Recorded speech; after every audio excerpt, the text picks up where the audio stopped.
Hey, welcome back to Metropole Grid. My name is Andre. Thanks so much for tuning in. Ooh, the microphone's not in the right place. Hold on, one thing at a time. January 30th, 2025. It's a Thursday evening. How's everyone doing? That song slapped. Glad you liked it. Some folks asked for the name of songs, which is that was Another Day, Another Dollar by Milano. Stream off work, sick today. Tom, hopefully you're feeling better. Been waiting for the stream to start. Just in time then. Hopefully your Thursday night has been okay. And yeah, hope you're feeling better soon. It's your great Lucille. How's it going? Montreal is alive with startup. We have a startup GNK on Tuesday. We have folks trying to figure decks out. Diogen is posting a lot of stuff. I gotta like sleeve up a deck. How good is Arsana Saucy, or should I just like play Lou? I feel like those are the two options. I don't know what else is good in startup. I have no experience. Let's go. Shadow 6, how's it going? Welcome to stream. SRN. Hold on, I just scrolled down. Hello, Mr. Metropole. How you doing? I'm usually a D&D, but that was moved, so actually catching a stream. Sorry that you got your D&D moved. Hopefully this is like an okay second place. Maybe even first place. Call your D&D group. They'll know. Antoine, how's it going, Sava? Are you playing on Tuesday? You figuring out what startup is looking like? On the tail end of a flu, feeling a bit better now for sure. Hey, glad to hear that you're feeling a bit better. Startup is great right now. Cool. I don't think we've heard a startup ban list in a while. Maybe it's just an excuse for me to like play Reality Plus and Trick Shot. Who knows? I'm assuming it might be. I think playing Luminal is going to feel pretty good. Hapes, play Thunderbolt the Jinga. Hey, Stoid, how's it going? Also Startup Hill, totally. I feel like I'd rather just play PD maybe. I don't know how good it is. How good is Ice? I feel like Breaking Centuries seems hard in the format, so maybe that's okay. But I just feel like you need a big card pool to feel like you want to play Thunderbolt because of the card pool thing. Yo, Frisbee, it's been a bit. How you doing? Hopefully everyone's doing well. I'm doing okay. We've been busy this month. Studios continue to expand. I was really hoping to do some tabletop paper play, but that will be next week on Thursday. We'll be here and we'll be doing our first ever paper play stream. I still struggling with my capture card to get the good overhead angle. It might just be like this for a bit. It's fine. The people who I'm talking with, it's New Year over across the ocean. Happy New Year, everyone. So they're not going to respond to me for like a week, so we'll figure it out. Hey Mitch, how's it going? Catching a live stream for the first time. Yo, welcome to the channel. Getting back into Netrunner after playing from the FFG core to Mombat cycle. Really appreciate all your videos. Hey, thanks so much for the kind words. There is a lot of people who stop playing Netrunner during the Mombat cycle. I understand that. I truly do. You've missed a lot, obviously. It's been like 8 years maybe, but the game is in a great spot, much better than it was in the Mumbet cycle, that's for sure. Let alone in a couple months it's all getting rebooted, so you're in a really exciting starting off point. If you're worried about like being caught with so much information that you don't know yet. But welcome again. If for anybody who's new to this channel, who's new to the stream, whatever it is, whether you're lurking or whether you're like in chat, either way, well, if you're lurking, this is gonna be hard. Please ask questions is all I'm saying. I really like it, especially folks who are getting into the game, asking questions, why I'm doing things, what is going on, all that sort of stuff. Please don't hesitate to ask. I obviously really like answering questions. So if there's something that you don't fully understand, but you feel embarrassed about asking, please, I promise you, if you don't understand what's going on, there's like dozens of people with the same, trying to figure out in the same situation. So don't hesitate. Hey, Conrad, how's it going? Evening grid, evening chat. How's the yard going? How you doing? I'm going to try voice Netrunner on them shortly. John says, I really want to play a GNK, but also not too big on startup. I don't know, like, for what it's worth, Antoine, I don't think anyone in Montreal is really big on startup. It's more so that we just all figure it out together and have an excuse to come out. I think that's what everyone's going to do. Be like, I don't want to play startup, and then we'll just have a fine time. Daria, how's it going? Congratulations on the CBI. How you doing, man? Nobody expects to face check a 6 strength Atini. It's not good, but it's funny. It ends the run, sort of, kind of. Maybe. We'll find out. PD is good, breakers are bad, but don't get suckered into trying to build Shoot the Moon. People keep trying with that M3A and Gatekeeper, it just isn't consistent enough. Oh, I believe that. I think if you're going to do that, like, I don't think you do, well, you don't have big deals, so you can't really Shoot the Moon. But I do think you can just like jam 3 Tattoo Bullet, 3 YDL and have a reasonable economy suite. We might be doing that today in Standard, who knows. But that's good to go. New to the game, how do I run as Corp? How do I run as Corp, Daria? Not sure. Thunderbolt is honestly quite playable, but because Fractors and Killers are both a little bit miserable, so you have to great ice spread. It's not top tier, but it's very playable. Do people play business as usual to deal with like purging? Because I'm really scared of Leech. I think Leech is like the strongest card in startup. Changed my mind. But I think Leech is probably just very, very good. So I don't honestly know how to deal with it. I don't think you can take a turn off. Roshi, hey, welcome to the channel. I'm obsessed with your YouTube content. Thanks so much for all you do for the new players. Hey, thanks for the kind words. Glad you're enjoying it, particularly if you're a new player. It's been unfortunately a bit quiet around here because, well, firstly, the new set where we're going to like really dive back into it is a couple months later than we thought it would be, which it is what it is. And then we have this set up. So we're going to be hitting all those notes, ideally, pretty well in just a bit. So a bit patient if you don't mind, but thank you so much for the kind words. Conrad says, art is almost done. Last few pieces are coming in. I played Punitive PE at World Startup and had a great time. I think Punitive PE is going to be one of the more popular decks I'm expecting on Tuesday. Just because, firstly, people like PE, people like alternate win conditions. And I don't think there's a lot of startup decks that have alternate win conditions. I know Lucille posted her list from UK Regional Startup, if I'm not mistaken, or UK Nat Startup that came in first. I think that deck is fantastic. I think you can play Holloman. I think you can play Seamless Launch. I think there's a couple things you can do with it. But the list looks really good. And I think people are just going to flatline out of nowhere because it's hard not to. Crowar, how's it going? How's your Friday now at this point, huh? YDL just isn't as consistent enough out of PD and startup. There isn't enough draw power compared with standard. People don't play business as usual. They just purge because you 1000% can take a turn off. Wayland does occasionally, but I wouldn't influence dip for it. Okay, cool. Play Stego Architects of Tomorrow Trust. How many Byroids are there in startup? There's already, you have Eli, you have Braun, you have Ansel, you have Ravana. That's not a bad spot. Subtype. Oh, B1001. You can save some res costs.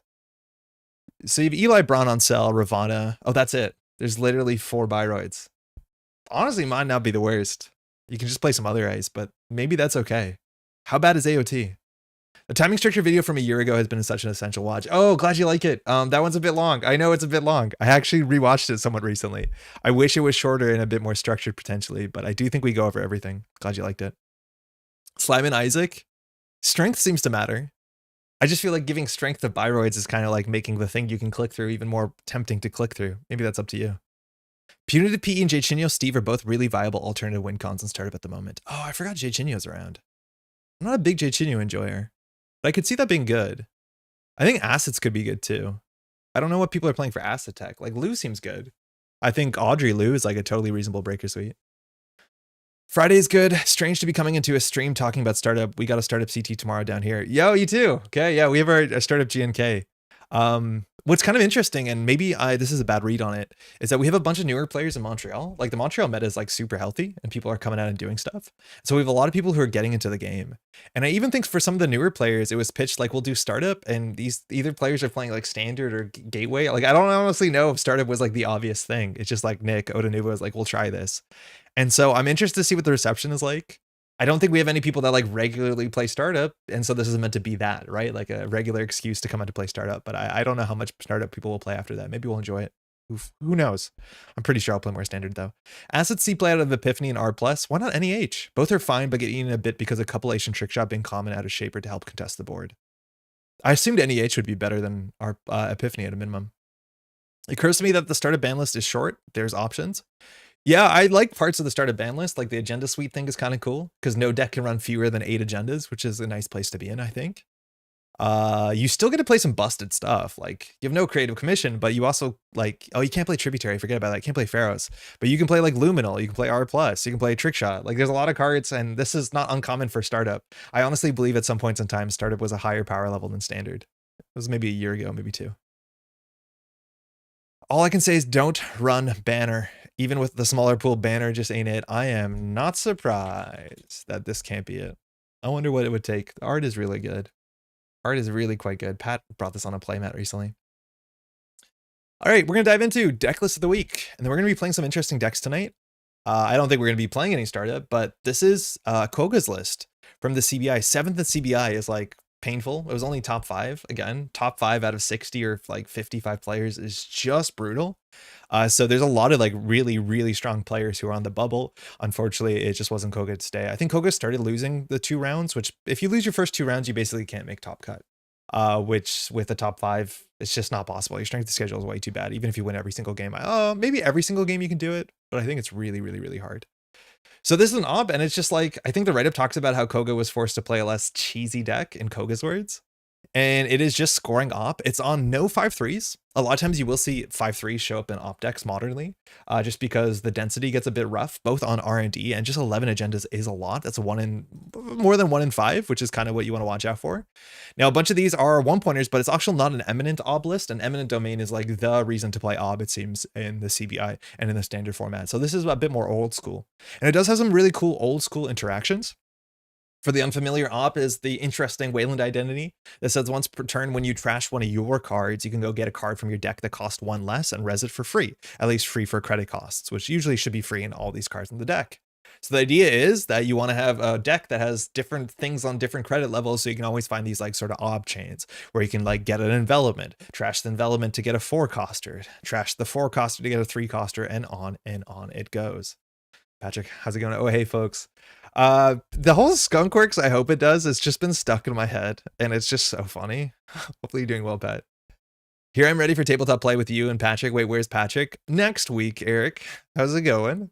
Continue to working on the setup. It's been good. I've just been like hanging out and having cameras and lights on, just playing like solo card games, and it's just a nice little vibe. If they're trashing every turn, then NEH is just Epiphany with less information in terms of click and maths, and you basically need to trash every turn because you cannot let Epiphany build its engine. I'm assuming 17 influence and card acceleration kind of matters, and like you can play operations a bit better in NEH.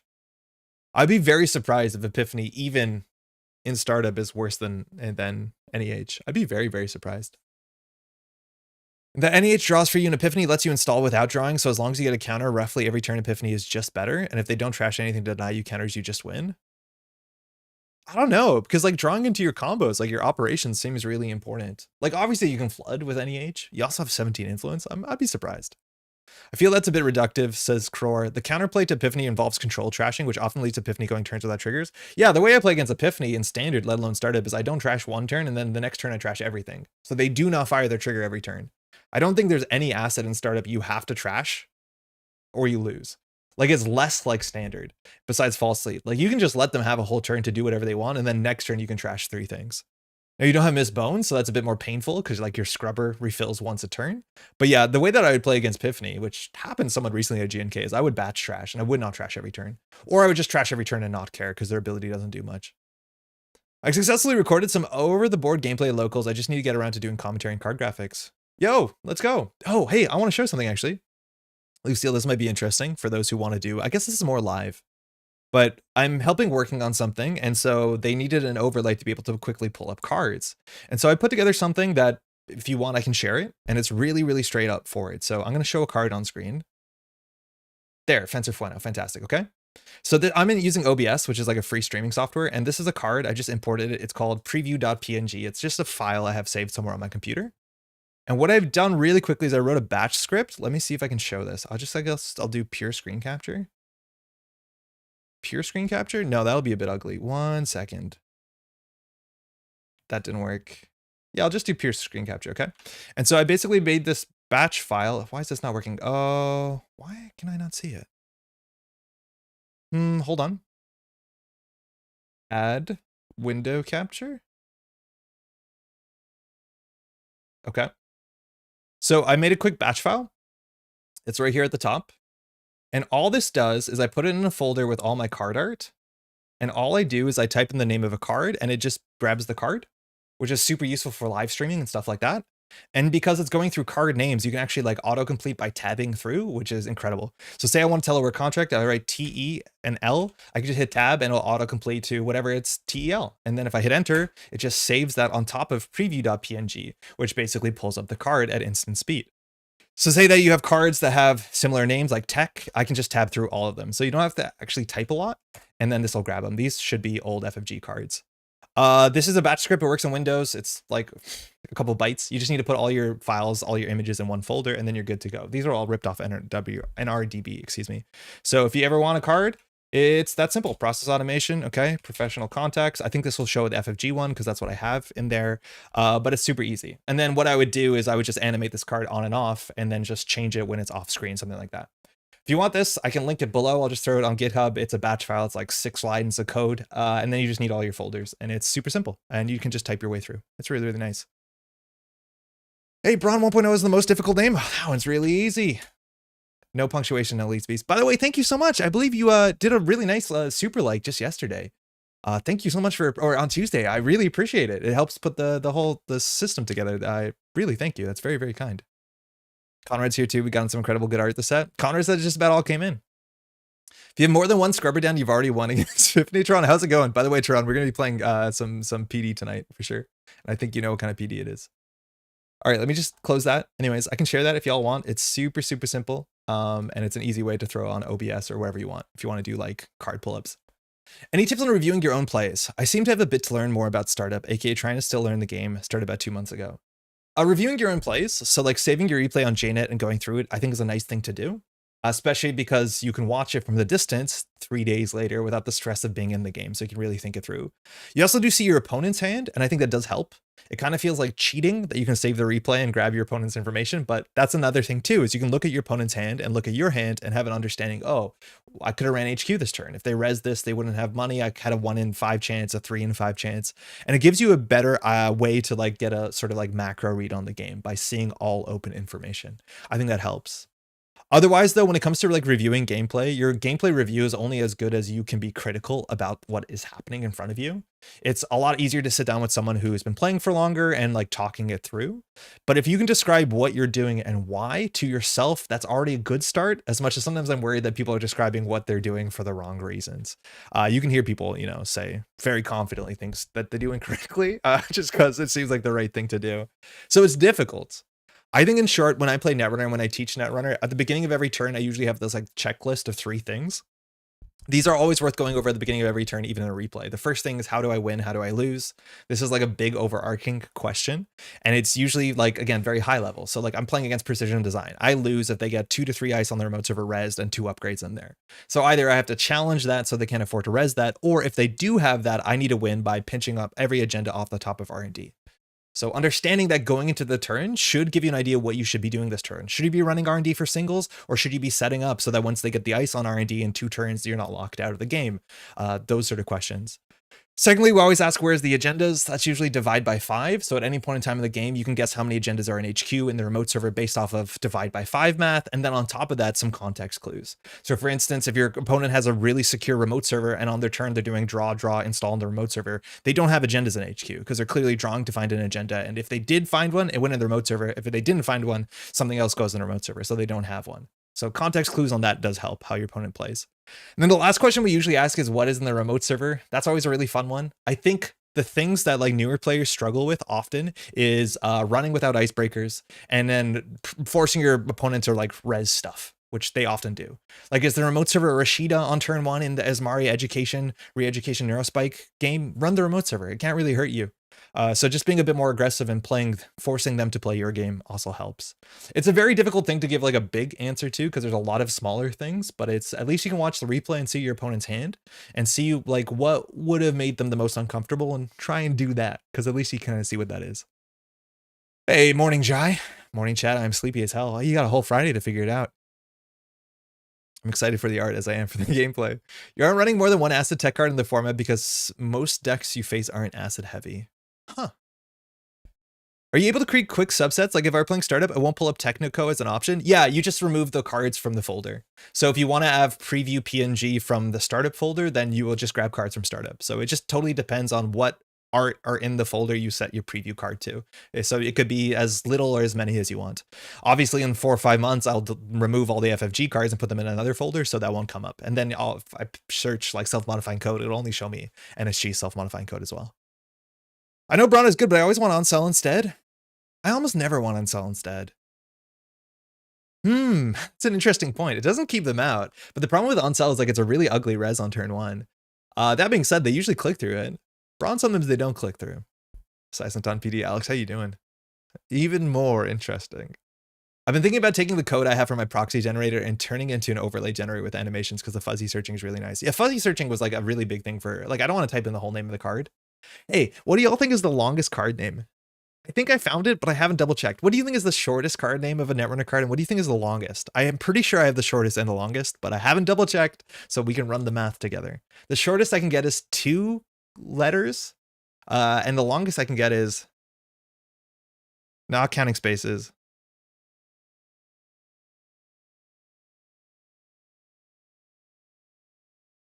I think 24.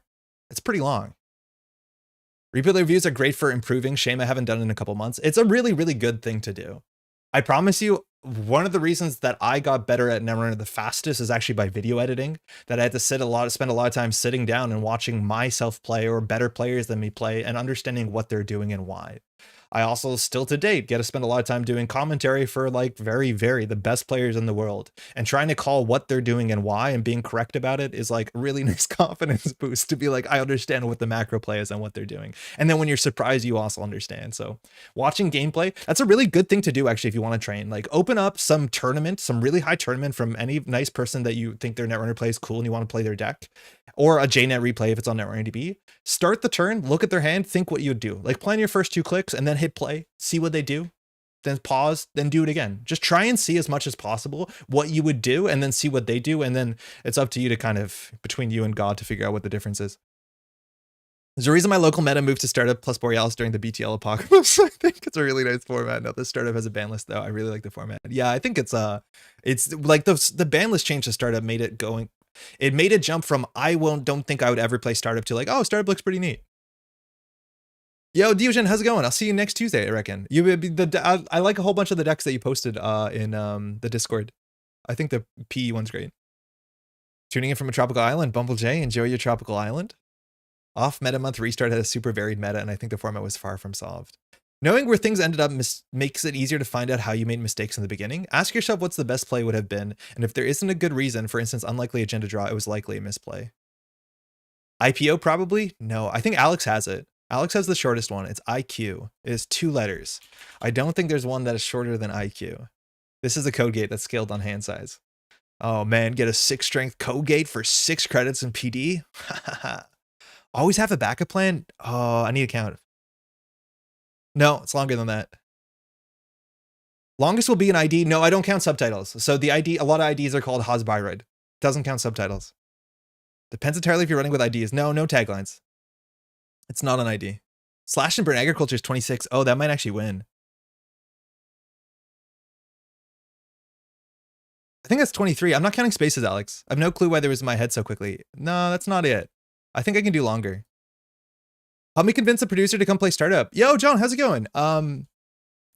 The producer, I feel like I don't know whether I should be saying the producer's name because I know the producer, they're lovely, or I should be using a handle or just using the title producer, but the producer should come out. It's going to be a lot of fun.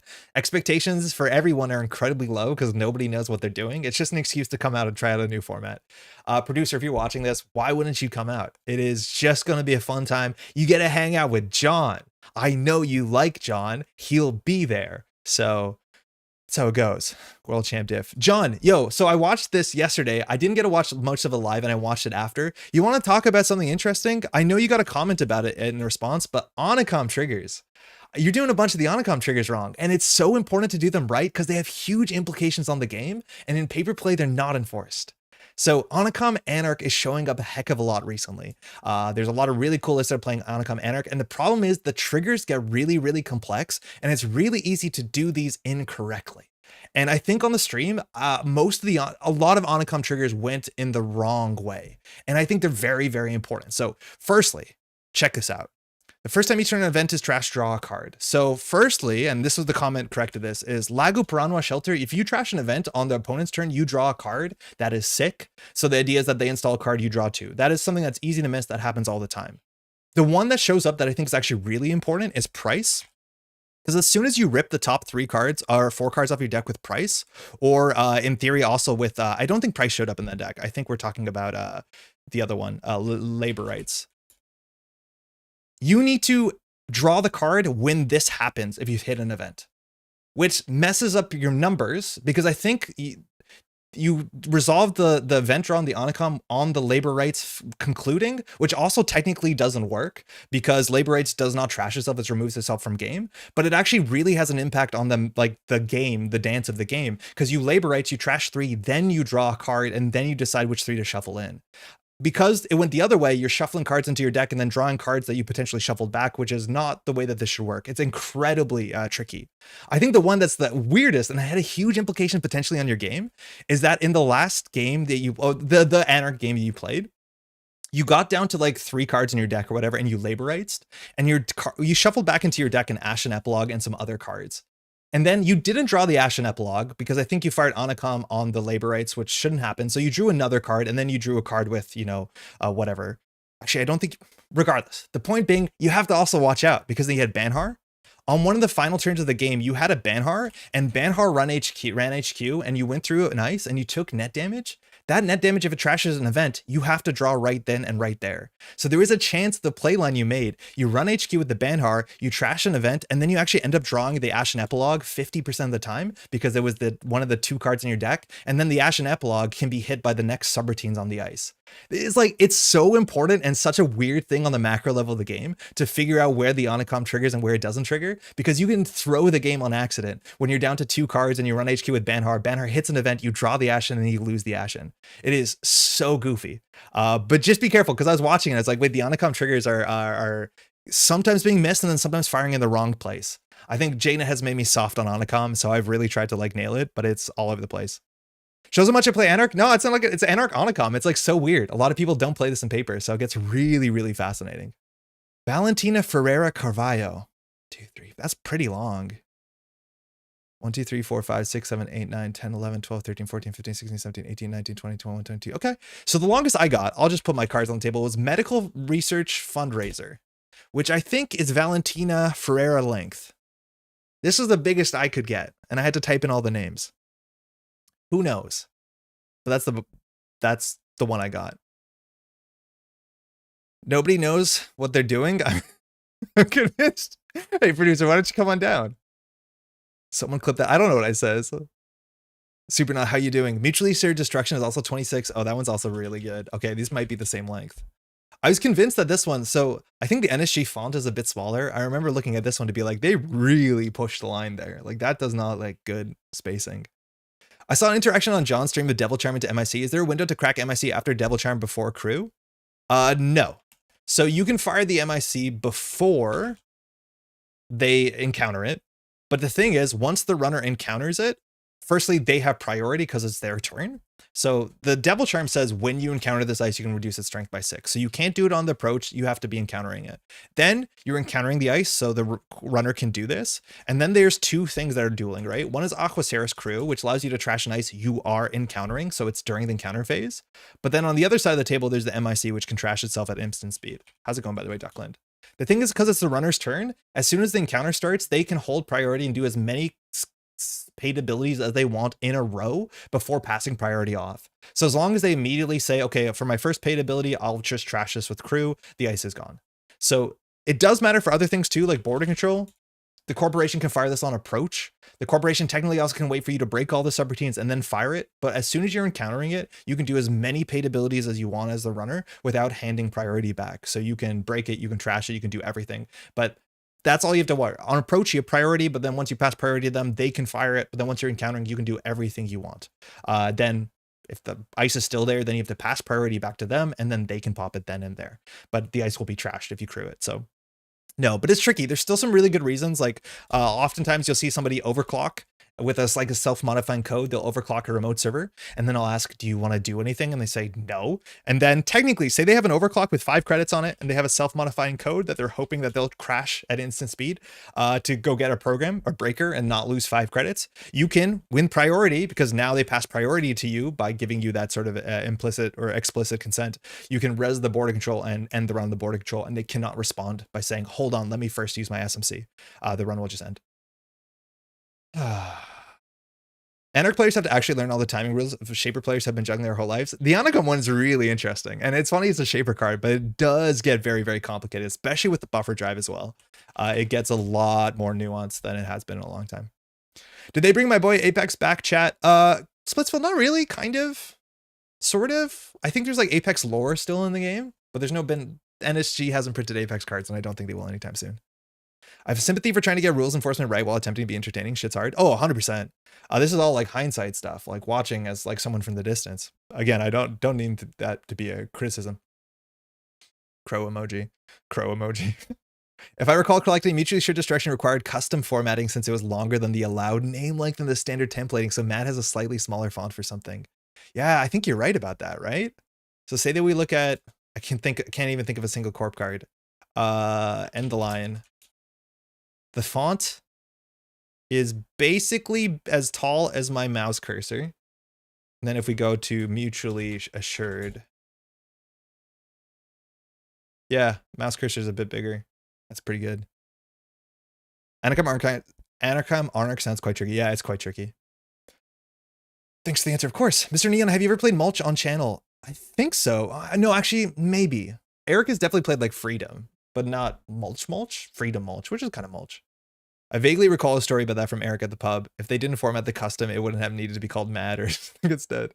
If the encounter was on the corpse turn, they would be able to... Yeah, we're crowing. Crow emoji.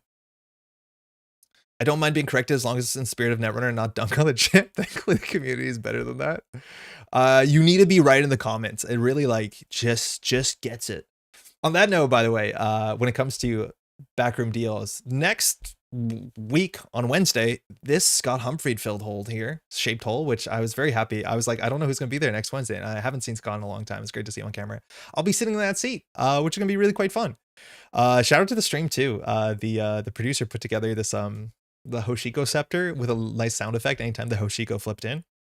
It's actually making me want to play Hoshiko next week because I have to figure out what decks to show up with. So pretty cool. Scott was a delight. Love the games. Yeah, Scott's really cool. He's been playing Netrunner as long as I have, really. I've known Scott and John for a really long time. He hasn't played in a bit. I haven't seen him since like, I think Nats last year, unfortunately. We used to both have the same like niche credit tokens that nobody else had too, which was like always really cool. Want to play startup or standard? I'm pretty sure standard. Unless like Tuesday startup is just like such a huge hit and I'm so jazzed, but I don't know. The world needs more magical transformations. It kind of does. It's a really fun effect. I just miss Apocalypse, Kim, and Apex. Glad it's still in the lore and only alluded to. Yeah, you're going to see a lot of characters from FFG Life that are like maybe some of them explicitly drawn, but mostly alluded to because they do want to move away from that world and have their own characters and stuff like that, I imagine. I'm flexible. Yeah, I know you're flexible. I know I have to send the producer a deck list sooner than later because of the pop-ups, but I'll look into that. We'll figure it out, I reckon. Hey, all Dan, how's it going? How's your Thursday night? Okay, so this is a Reg Op deck. Some of the cool tricks, it has Managarm. I don't think I've seen an op with a Managarm in a while. This used to be pretty on trend. The idea is that if we trash a virus at instant speed, this is technically an option we can get.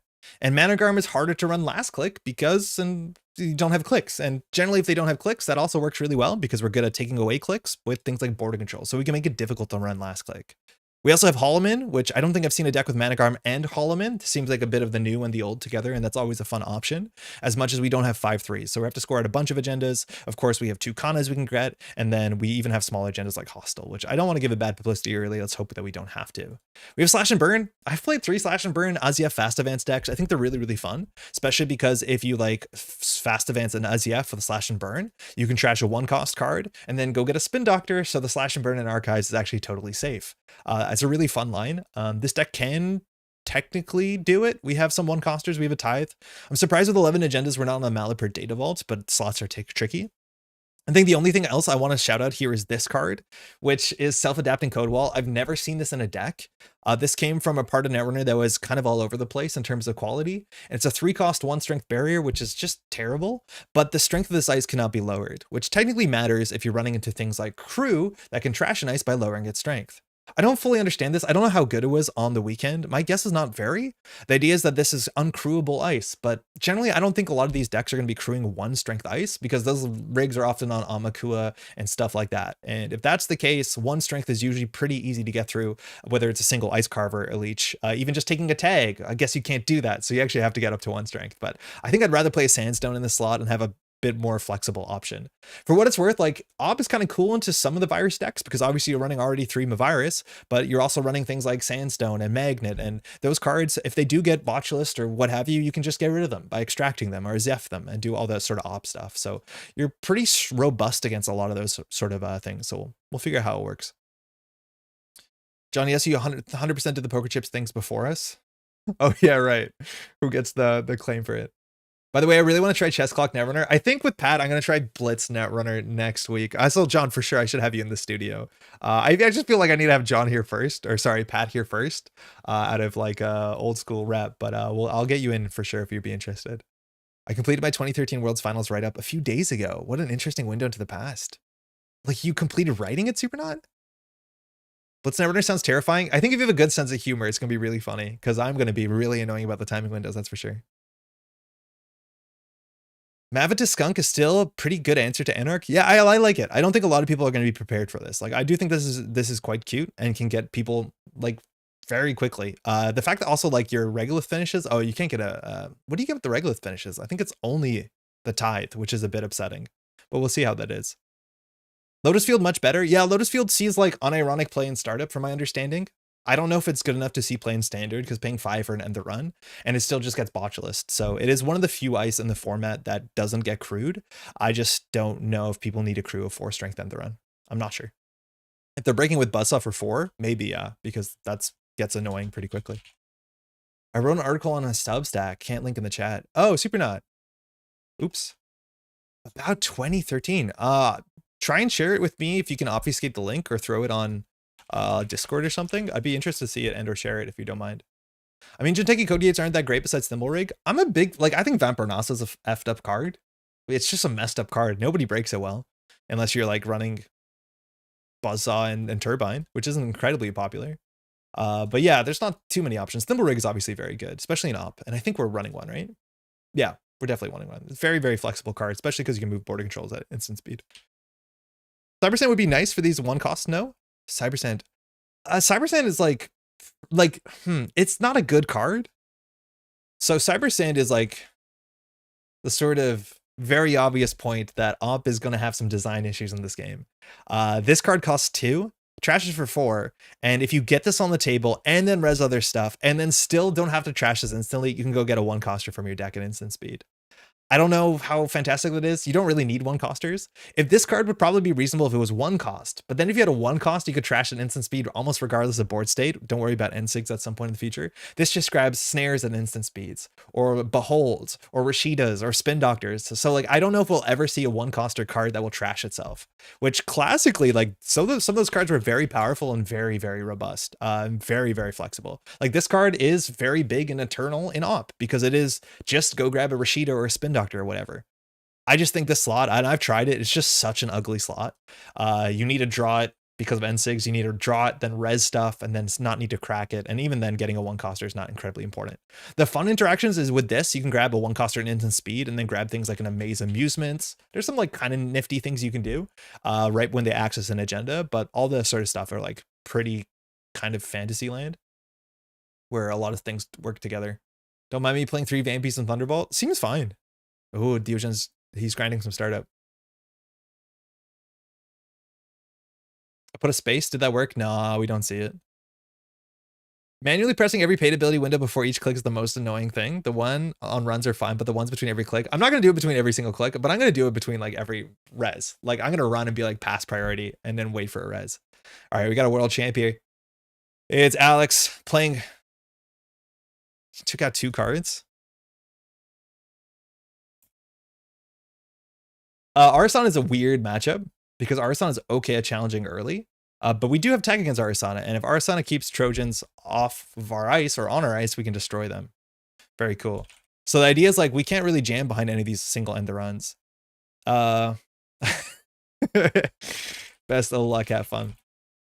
I'm not sure what sort of HQ pressure or central pressure we're going to see on turn 1, so I don't think we have dice of centrals. The issue is that with Oaktown, we can't really get 2 ice and install advance.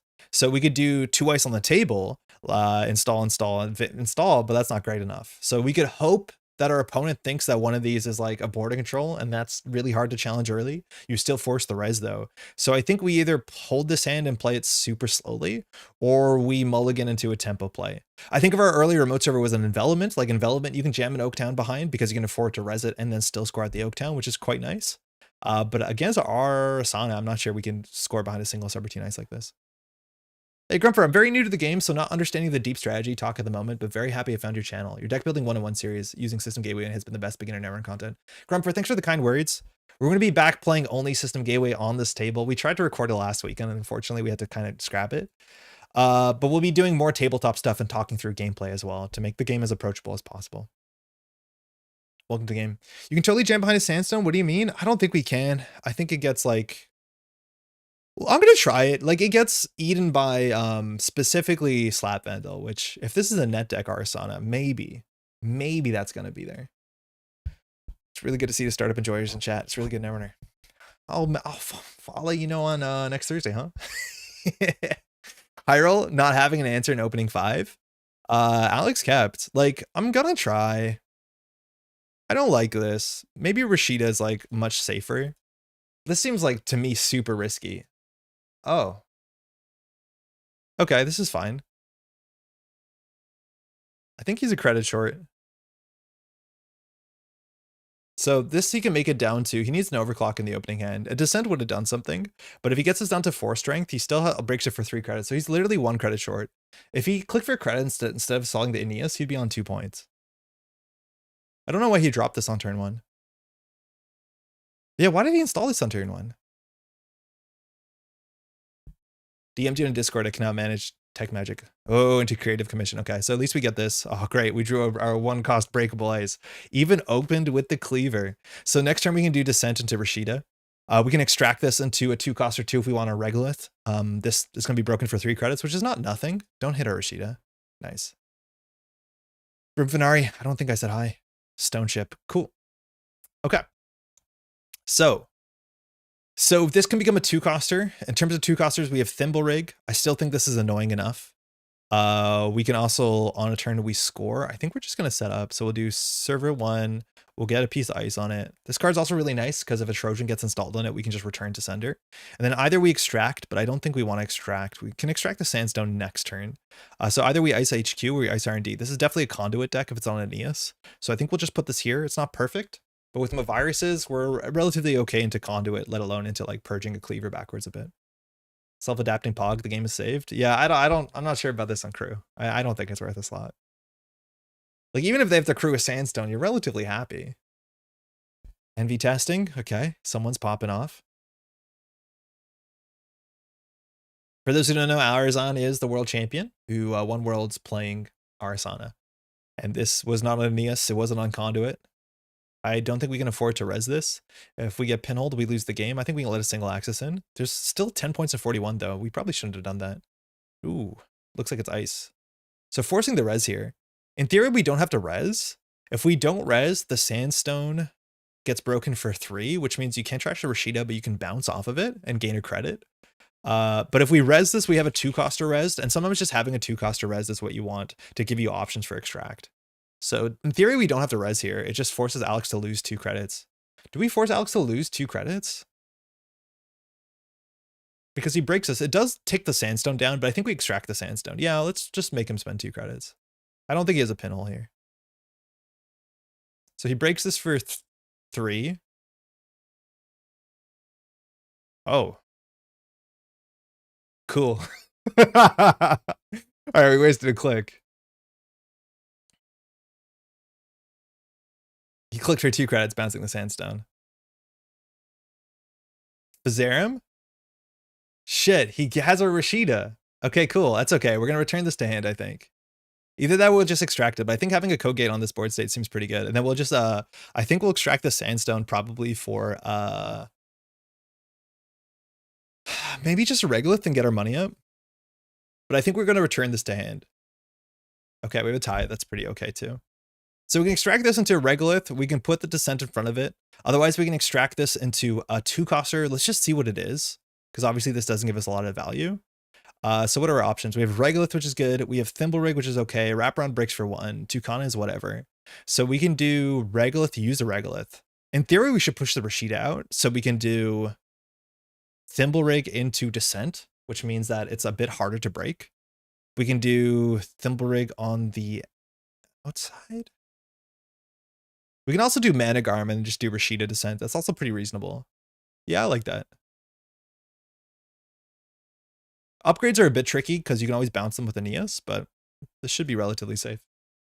Again, we have some really good lines into Arsana, who says once per turn, during a run, you can install a program from hand. If it's a Trojan, it doesn't get trashed. Otherwise, something gets trashed. But Alex here really needs environmental testing to go off. We're assuming the deck is on muses and or simulchips, so he doesn't have to be super careful about like hitting ice destruction, or sorry, program destruction. Installing the Cubon on the Sunstone, okay, that's okay. It's a bit of liability.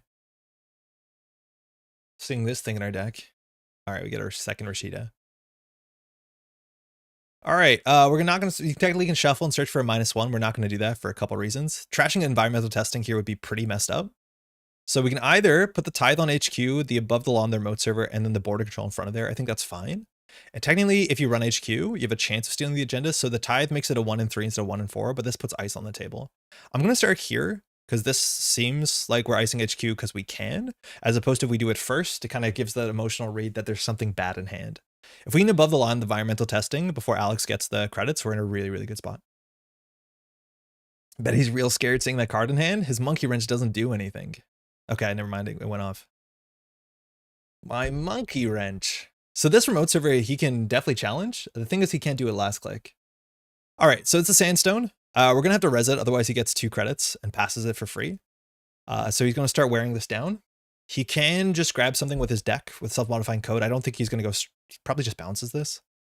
I'm not sure what he's going to get here. Turbine, okay. So that's not good on turn 3. And he can simulchip the SMC back, but then he'll have an MU issue. So he's actually making a credit on this run. We have a lot of agendas in the deck.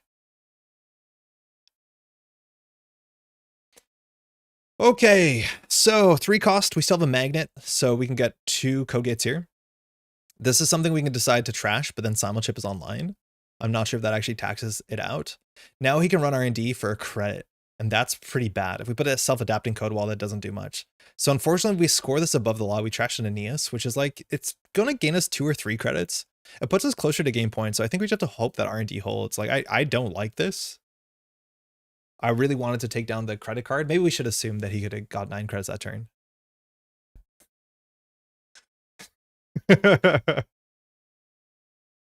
Imagine using a laser, an orbital laser, to take out the cleaning staff. Seems like a bit much. All right, he's going back again. This run makes a lot of sense. Eventually a Peach of Sean will come down on this. You have to be a bit careful not to overcommit, but he's breaking for 1, gaining 2, because when you pass the ice, you gain 2. And so he's actually, oh, that's good. I wish we drew this though, but it purges the sandstone back. It doesn't actually matter because the cleaver comes in already at 1 strength. So sorry, at 5 strength. So that's a bummer. We would have loved to draw that. Okay, hostile. We have a Holloman. We have an Oaktown. He's on 6 credits. He has a simulchip, so can he beat border control into descent? He can. But can he do that and deal with Managarm? I'm not sure. So we can do Oakdown, Advance, Advance. We can also do Oakdown, Advance, Hedge Fund, which might be allow us a bit more liquidity, which is okay. I think there's a chance he can just get in here, though. Triple Advance is good because then we can push something in their remote server next turn, but he's going to see everything we top deck, so I don't actually know what that's worth. I hope we see something akin to Aeneas Informant in Elevation or after. I don't think it's a particularly healthy card. The interaction is really, really strange. The fact that you can reveal an installed card. Okay, now we're cooked. That's res, like that doesn't make a lot of sense, but it's not considered an incredibly healthy card back in the day when this was around. Oh, this makes more sense. Actually make $1 doing it as opposed to going archives. Cool call. And we still have border control, but this is going to chase out simulchip into some sort of decoder. So we'll see what the options are. He's pretty sure that one of these is a descent. The other one being a border control is pretty good because then we can border control. And so if he overclocks, we can just grab immediately as soon as he runs. If he does like simulchip, SMC, trashing the Cubon. All right, he has 2 clicks left. Just checking. Deck has a lot of agendas in it. We're really soft R&D. This sucks that he's making money running R&D. I'm going to ask for action. In theory, we shouldn't. But if he wants to hush this, he can do it from hand. We should ask for that. But if there's a hush, we're in a really, really bad spot. So I could crack this right away if I want to. Otherwise, if he has a hush from hand, he just has everything. I'm thinking. You see, he's asking, which is really, really good. So we can get a 3-coster from our deck. So in theory, if you're running last click, obviously the border control is pretty good, but you can always like get a 3-coster and trash the Oaktown if there's a Spin Doctor on the table. But we can go get a 3-cost ice from our deck. The problem is we don't have 3-cost sentries.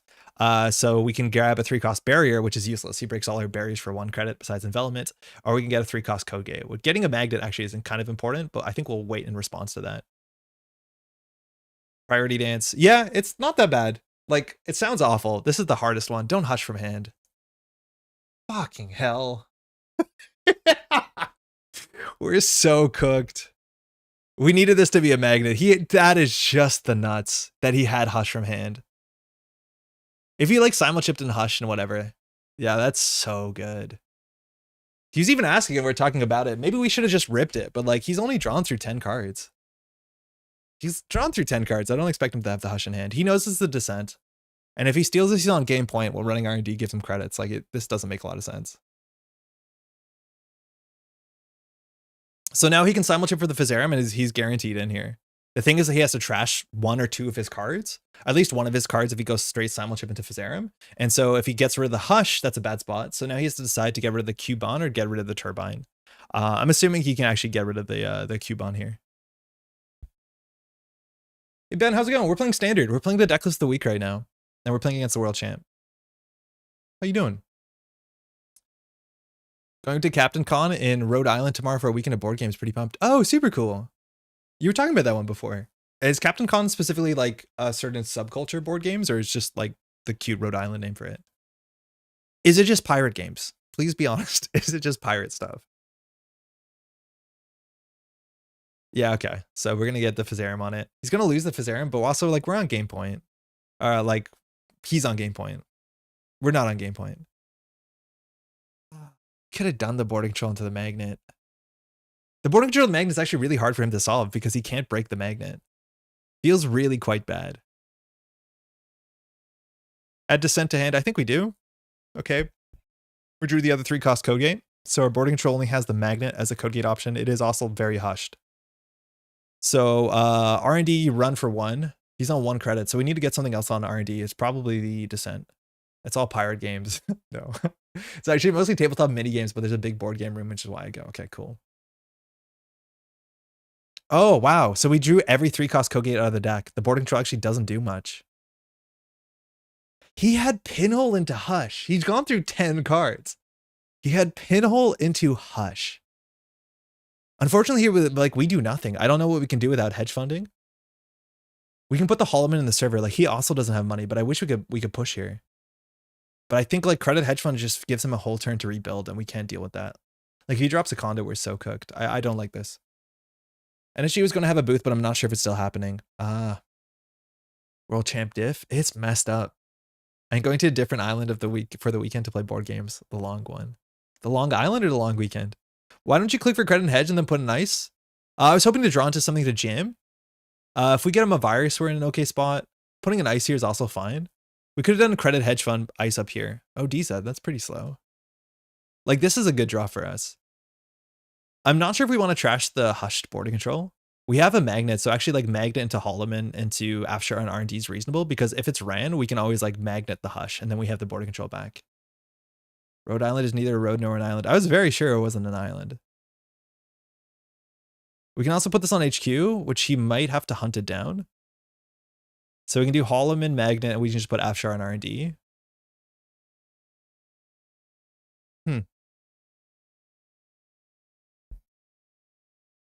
Yeah, because the magnet's really good because it undoes the boarding controlled hush. It takes the hush off, which is nice. It's also a very hard card for him to deal with because he has to find his code gate breaker. He can't Fizzarum it. He can't slap vandal it. He needs to get some way through this. We need to protect R&D because obviously all our points are in there. We still have 6 and 27. Oh my god, the density in this deck is wild. So Afshar is not bad. You can still like cheat around it. I think we do draw Afshar, R&D, Holloman, HQ.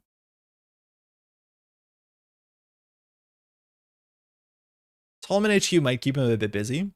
This looks like a virus. Just meeting up with a buddy Saturday. Might be doing some Netrunner IRL. Yo, have a good time. Game's really good. A lot of folks are getting into it or getting back into it because the new set and the rotation. It's a really exciting time. Compilation. Okay, that's scary. I mean, he can slap it if he moves the hush. You can't slap a magnet. It doesn't work. They haven't invented the technology. So we can do Spin Doctor. We can res the Spin Doctor. I think he won't chase the Spin Doctor in the remote server, and that's actually kind of important for us because we have a slash and burn in the deck. So Regolith into Holloman is a fast advance for 8. So we can do this. I'm worried that he'll cup HQ. We just need to keep him busy. If we start emptying the Regolith, we're in an okay spot. Cup's so good. Yeah, it's really, really good. Basically in every faction besides Criminal, it seems. It's a really flexible card. It's a card that also people forget about. Like the runner accesses with no credits and you're feeling pretty happy, and they just like take your 4-cost upgrade. I got into a year ago, but decided to wait on the FFG stuff to rotate since I never played during that time. I hear you for what it's worth. There's some really cool FFG stuff still to experience. If again, proxies are legal, no matter if you're printing NSG or FFG cards. So there's some like fantastic stuff. Like this card's rotating, and it's hard to imagine a world without it. But yeah, that should be happening soon. If we res this, we get pretty poor, but maybe so does Alex. I feel like we waited long enough. Our local store has started doing somewhat regular Netrunner casual play again. Game is growing, gaining traction. Yeah, it definitely is. Our store is going to start stocking Netrunner. Yo, that's upsetting. Where's your money now? Alex can install from hand to like duck it, because otherwise this will take 2 credits and it's an end the run code gate.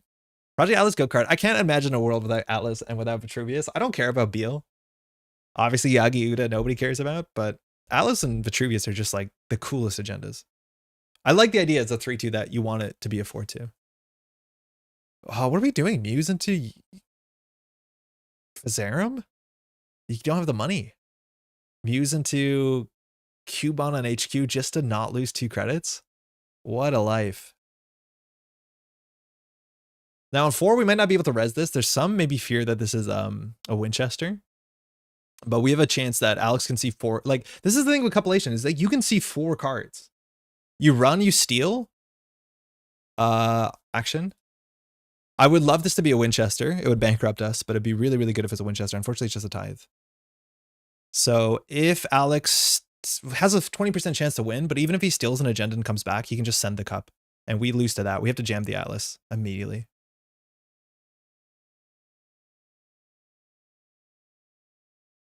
Bring back Beal? I don't care. Ari this turn? Oh, he was the Muse, you're right. 2 Hush. Okay. That makes more sense. Yeah. He's a 2nd Hush into the odd matchup. Okay, we just gotta get a bit lucky here. He's still making money doing this, so he might continue to do it, which is not good for us. That's a world champ diff. Oh man. Oh, GG. Oh, only had 1 in there. I can't believe 10 cards in, you had Pinhole into Hush. Unbelievable. Unbelievable. That is incredible. We could have like border controlled into the magnet. I think if we thought we were in a really bad spot, that was a line. Yeah. So I find out. I feel less bad about the Hush blowout if you're playing too. Just wanted to inform and conduit. Yeah. Just touch cards. Yeah, he touched good cards. Like so for what it's worth, like the deck still has a lot of agendas. 1, 2, 3, 4. There's still 5 and 23. Like that's higher than 1 in 5. Yeah, there's still 5 and 23. Like it's really hard to deal with conduit and the fact that he's like making money running R&D. For sure. Should I be asking for action every time before the runner encounters ice? No. Yes, sort of. Maybe. Yeah. You installing it cost you 2 points. Why did you drop it before the remote run? Yeah, I don't know why Alex installed the Aeneas and then ran the remote server. It was a face-up card. So in theory, in op, you should, but that's because there's an assumption that you have ice like border control. You have ice that, well, mostly border control, like ice that when you res, you can immediately use it. In theory, against Arasana, like I would ask if you're playing against Arasana, because Arasana always has priority during the approach. So if Arasana is worried that it's something that has a nasty on res effect, like a ping, for instance, or a Anemone, Arasana can drop a Hush from hand. So into Arasana, or in a world where you see at least the Hush in archives, or sorry, in the heap, and they have access to it with like a Simulchip or a Muse or Arasana's ability, I would ask just to be sure. In 80%, 90% of Netrunner games, you don't have to ask. But specifically because there's an understanding of the ice that's in this deck, and there's an understanding Arasana has a paid ability window on approach. Not a lot of runners have a paid ability window on approach they can use. Arasana is the only one. Okay, so it's just like an expensive upgrade I didn't want to trash. But I installed my agenda face up.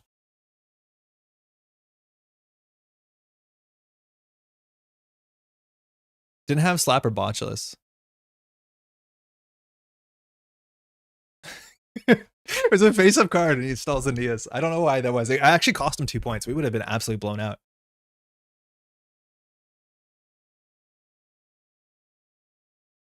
The other crew.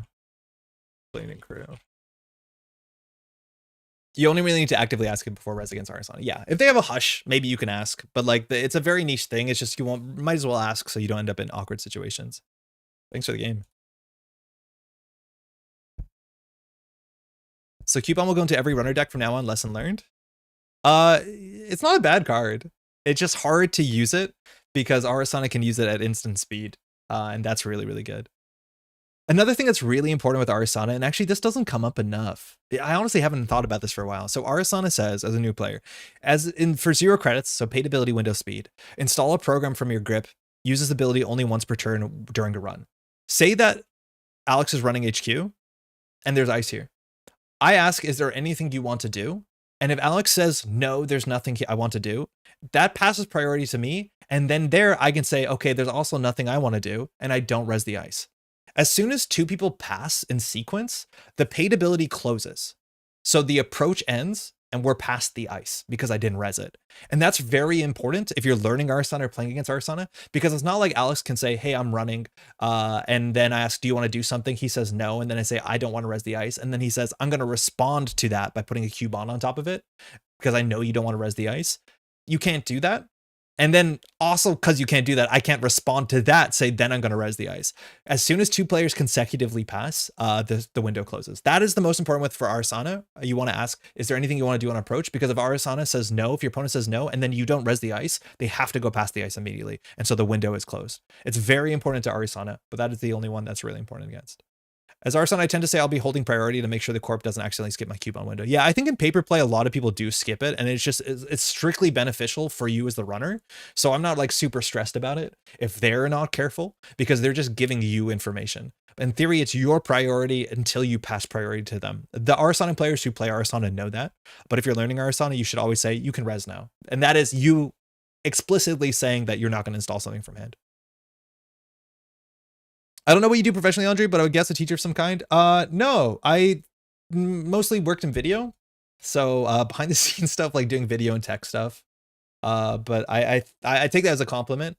I clearly, in terms of like talking and teaching and stuff. It's something I like doing, but I've never worked in that regard.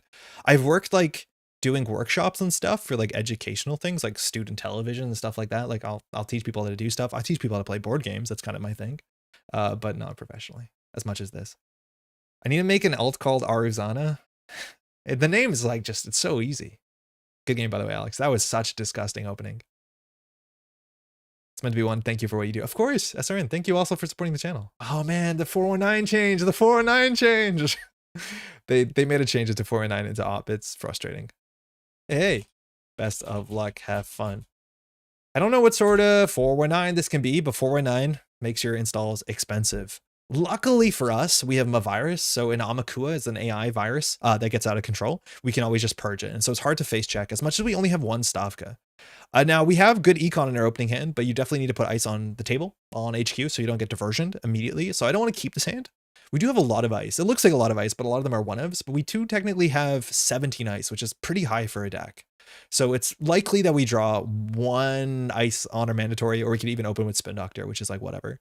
So this hand is maybe okay, and we can just keep it, and then we can install Spin Doctor, expose it to 419, res the Spin Doctor, get an ice on HQ, get an ice on R&D. We're assuming we're playing against Hermes, which is just going to be shit for us, because we play 11 agendas, and that's really bad. There's not a lot of criminal at this event that Koga played in, and I would not play 11 agenda deck if I was expecting a lot of Hermes. I'm going to keep this because it's very likely Spin Doctor solves this hand, and I like that this hand has both a virus and Regolith, and Oakdown's a really nice one to score out early. That was a 2-cost ice if you squint, and it's resed for Hermes. Yeah, like we could. Uh-oh, she kept. That's scary. As someone deep in rules hell that changes based and engine pilled, actually. I hear you. I hear you. Have you heard the cool interaction people have been figuring out? There's been some unlocked tech in Eternal with Earthrise Hotel and the simulator that I've heard. I'm not going to pay a credit to prevent this. No, because we're just going to res it so you can know what it is. That is the worst possible ice to draw.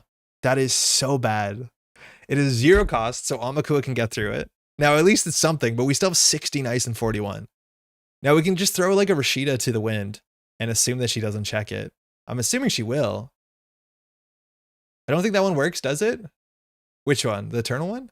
The Earthrise check? It's not good, but it's like very interesting. I don't know if people will do it in Earth. I don't even think Earthrise is that good. Also, it breaks JNet. Oh, that's sick. That's really, really sick. So we could do this, but the problem is like if the Thimblerig gets ran, at least we have this. The problem with the Mavirus is like we can't purge for the Regolith because the Regolith's in hand. So I think we just like set this up on HQ. If I put a Rashida on the table, like I don't know why you wouldn't run it. Maybe you think it's like a Svigator. I can't say that card name anymore. Somebody called me out on it and now I don't know how to do it. It's actually forced me to re-implement load because you can get an empty res Regolith light to fire. It's not good for anyone, but you can do it. Oh shit, you can do it. That's hilarious. So there's this thing going on. Wait, this is maybe a good time to do the window capture test. I mean, the card test. Okay, hold on. I'm going to pull up the old Earth Ice. Oh no, I closed the window. I should always have this card thing available. Boomerang onto the Thimblerig. Straight run. Okay. So if we res the Thimblerig, we res the Thimblerig. Otherwise, we can strand the Boomerang. We're going to lose the Mavirus. But in theory here, our opponent can ask for priority and we could do something before the run. We might have actually wanted to do something before the run here. Sorry. Like this is where it gets really awkward is in theory, before she makes the run, maybe I was just hanging out with the chat. We can purge the Mavirus to get a 2-cost ice in front of this, trashing the Thimblerig.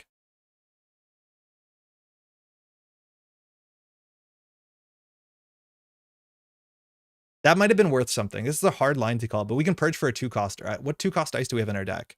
We have Wraparound. That's pretty good at the matchup. That sucks. Yeah, this is a weird response window for Ob. We'll just put it on the remote. We'll bankrupt ourselves. What's up, Pancakes, except it breaks JNet and you have to make your deck bad to do it? Yeah, but think about all the other stuff you're going to install for free.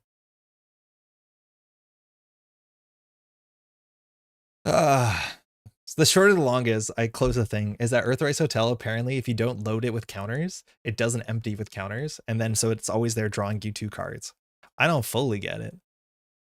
So if we Mavirus, we can get a wraparound. Unfortunately, that's not very good. We need to go get something here that actually gives us op. So we're paying all our money to go get a 2-cost card. I guess we're going to do it. I just wish, like, I don't know what we're getting here. Like, we probably just get the wraparound on the remote server. We expose it because of the op change. Don't hit our Oaktown. God damn it. It's so bad. So bad. Why is this happening? I assumed you shortcode was still linked empty, having no counters instead of linked load. Why does Earthrise not trash since there's no power counters? I'm not sure. It's something to do with how load works. Like, it's very easy for a criminal to get through a single ice. So we can just put this on the table and click for 2. We're going to expose it. We're just going to res it so we don't care. So we'll just res it so you can't expose it. There's a card in standard that says expose a card, gain credits. So if you res the card, you can't expose it. So we might as well see what this is. If it eats a pinhole, that's fine. Our deck has so many things get eaten by pinhole. If she has a pinhole here on 3 credits, so be it. At least our ice is unharmizable. Yep. Ooh. This is not a good spot to be. Earthrise Hotel. Okay, found it. So it says when you install this resource, load 3 credit power counters on it. Sorry, 3 power counters on it. When it's empty, trash it. So it's never empty if you don't load things on it, is apparently the clause. So if you can figure out a way to get this on the table with no counters on it, which there's a way to do it, it never ends, supposedly. I'm not a huge rules boffin, but I've been instructed that that's the case.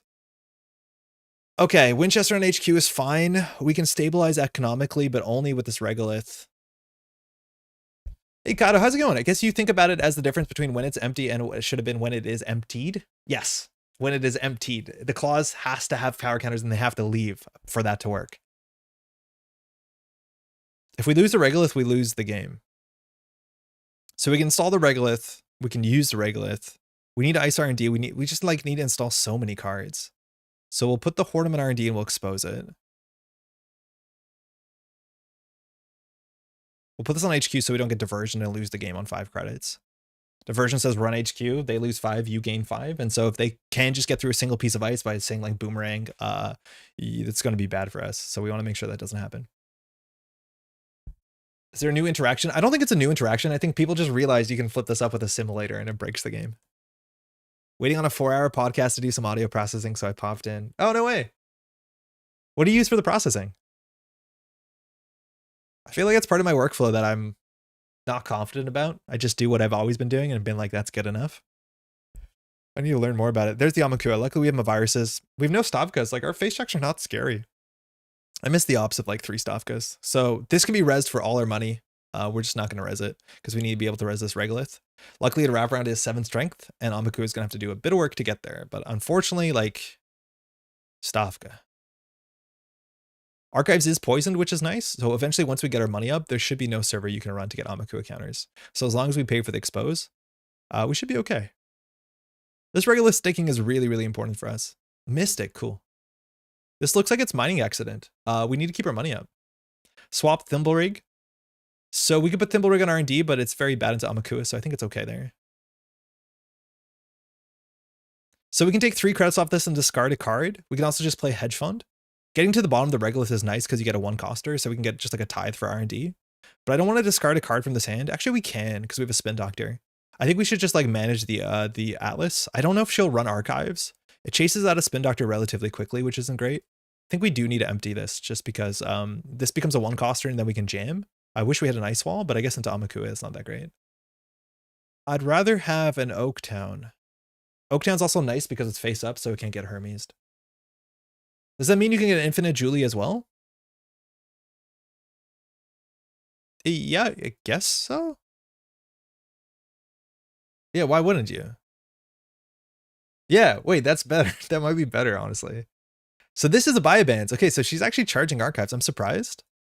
Gotta run something. So unfortunately, that was the worst time to throw that out. We're gonna keep the virus in there just so Amakua can't get further.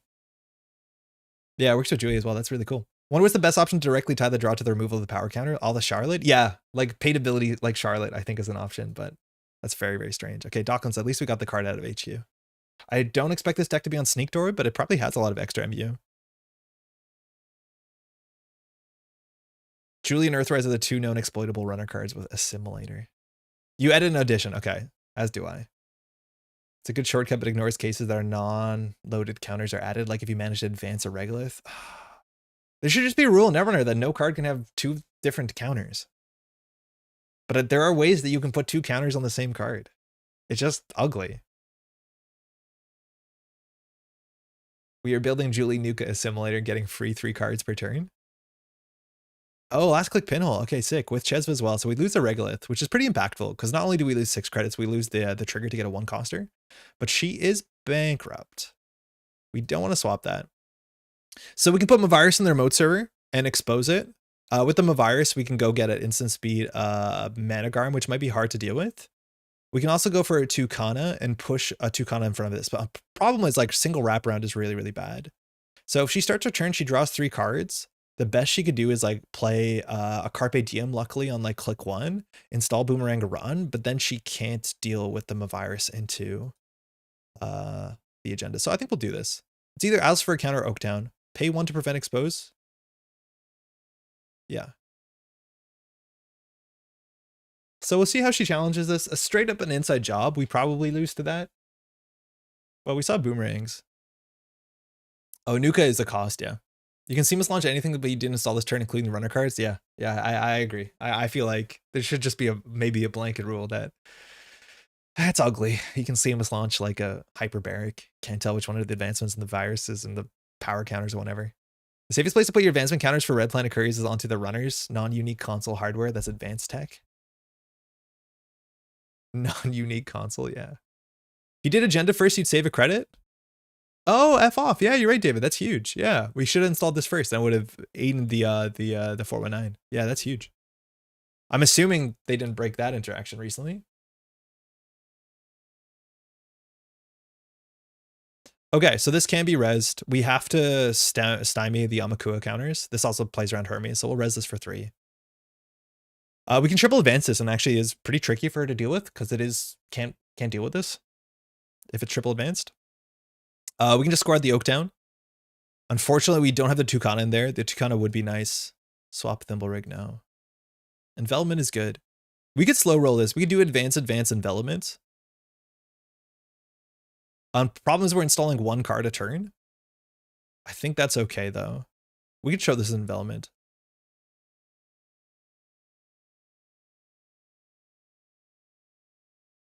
And so next turn we can do install Tucana, res Tucana. It's still pretty expensive. We can Mavirus for a Tucana, but the Mavirus seems like way better placed if we can use it tactically. I think the thing they're worried about is like Boomerang HQ run. We already have our Winchester on HQ. Like, I don't honestly know what we get with Tucana.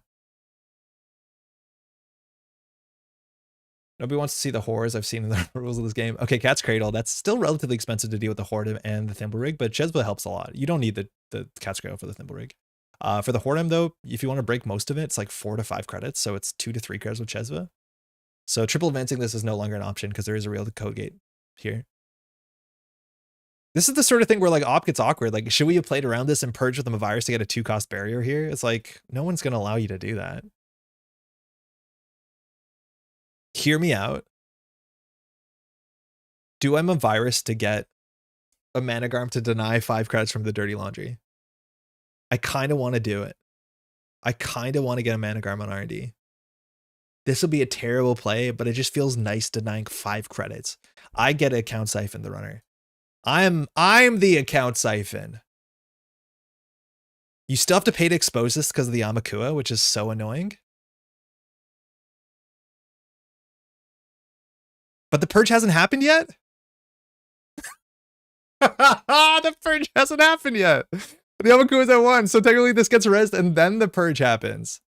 Oh wait, that's hella sick. Okay, that's really funny. Swap Thimble Rig. We good. That's great. I didn't know it would work like that. I assumed the purge happened first, but you trash and then the purge with the effect. Yeah, right? I also didn't realize the purge would happen after that 419 trigger. Just sick. Cat, how's it going? So we can score this and we can get the Tucana down. I honestly don't know what we're getting with the Tucana. We might not. Because this still is expensive. We can get an ice on R&D, which is like maybe worth something, but R&D is pretty good here. I think we definitely want to, we can like advance and just technically click for a lot of money. We also can just like jam a hedge fund and destroy the Mystic. That may be fun. This server is like kind of hard to deal with.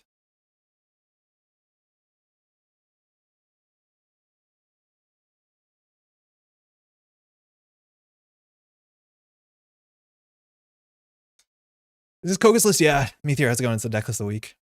This is our second game. We got blown out by Alex. I'm doing okay.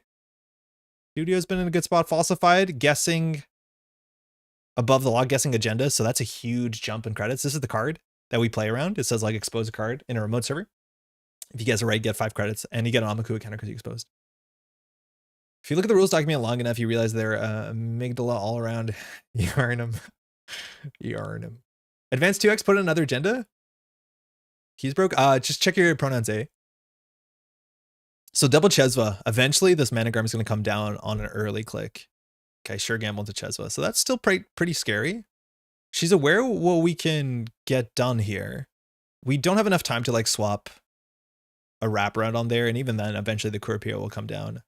So we can just like slow roll this, install a Sandstone, install a Tucana, but then we have 2 cards in HQ, and then we get really goofed up by this Docklands.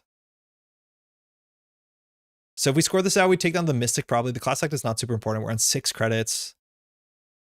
I don't love it. Sorry, 419. Yeah. Just be careful. It's tricky. People can't tell if you're talking about a player or the identity. We're often told for like, you know, casting, you always talk about the player just so that nobody feels like you're doing wrong. Yeah. Like, what's a better target for the above the law? I really do think she still might be on mining accident, which I don't think we can pay 5 credits for that. But R&D, she's coming through. So we can like Sandstone in front of it. It's unfortunate because eventually like Amakua does just beat Sandstone. We can put a Tucana in there and then just like advance once. And then we're really hoping that Hermes doesn't come down. We could draw. I guess we would Spin Doctor. Yeah, we're gonna Spin Doctor and expose it. I don't think we want. I think we protect expose.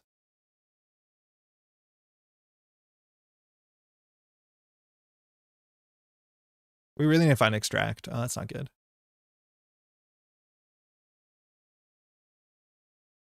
Like a Stavka would be so scary. I don't know if she respects it if we just put an ice here and say like it's a Stavka.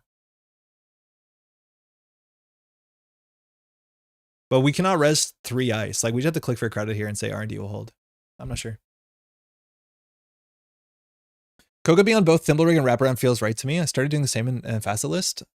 Wraparound's just really good right now. It's overperforming in the modern meta. Thimblerig is also just a really good op card. I think these both make a lot of sense.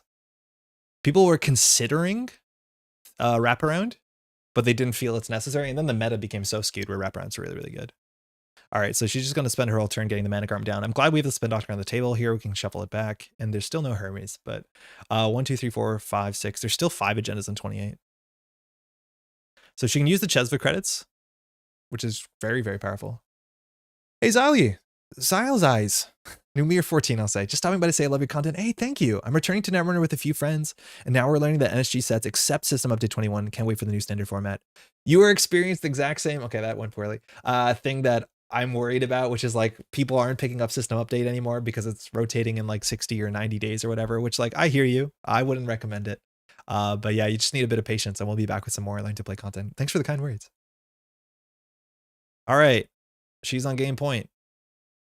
Want to advance instead? That way you can keep Windmill's agenda? I was worried about a Hermes bounce. But then also we're single installing into 419, which I don't love. We're going to do it anyways with a Tucana, which sucks. All right, at least we get a big old Mystic. Wait, we still have to pay 419 on this turn, which is really bad. So it actually would be fine to advance once. So we can get something from our deck. So Kogates, not great. Otherwise we can get like a Tithe, not great. Like, oh man, self-adapting code wall, not great. Like it's a border control for 2 credits maybe, and then we can crack it at instant speed to get him a virus, and we can crack them a virus to go get a Regolith.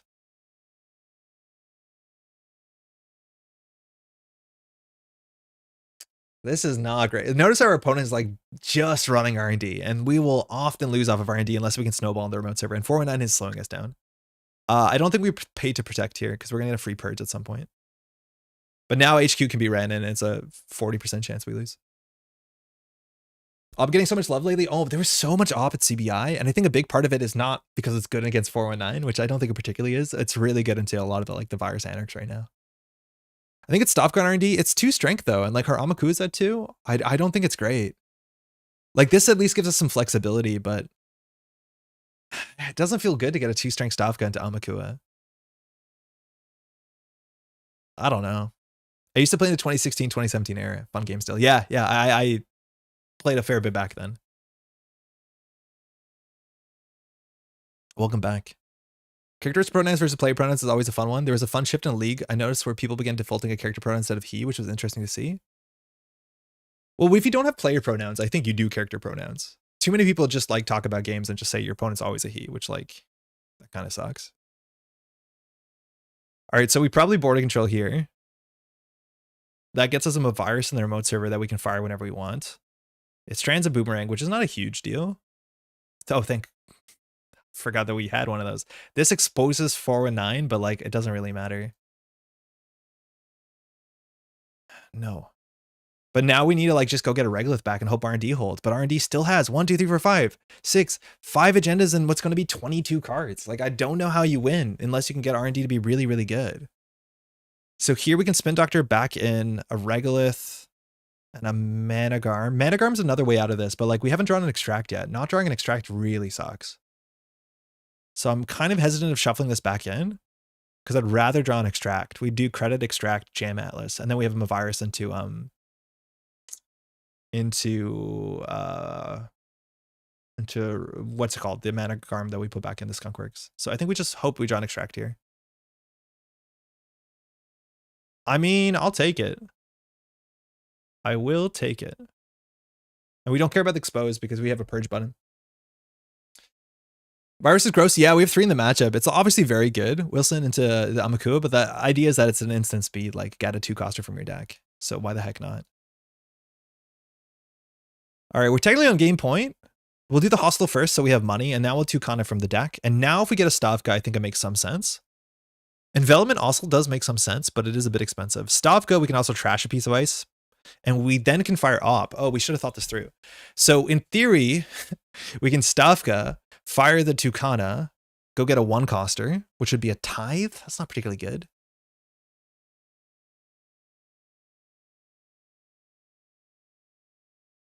Like, Stavka and trashing something is actually fascinating. Probably self-adapting on archives. We don't have a reason to ice archives because there's a virus in there, so she can never get to more than 1 Amakua counter. We really have no incentive to ice archives. As long as we keep a virus in there, and we definitely will. Let's either Stavka on R&D, and then if she face checks, we have a virus. Or we do the more... I'm just going to do Stavka. I don't think we're going to trash a card.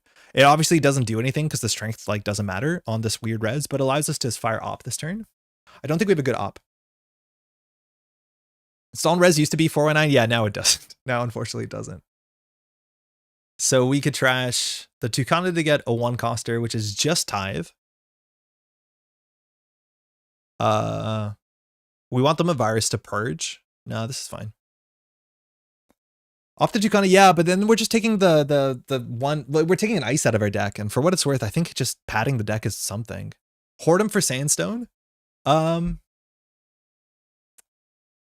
that wouldn't be terrible. Hoard for Sandstone would actually be pretty good. Yeah, I think Hoard from Sandstone is probably the obvious miss here, that we could get an actual end the run. Like, she can work her way through with the Amakua, but with like this Mavirus, if she doesn't pinhole it, she's in a really bad spot.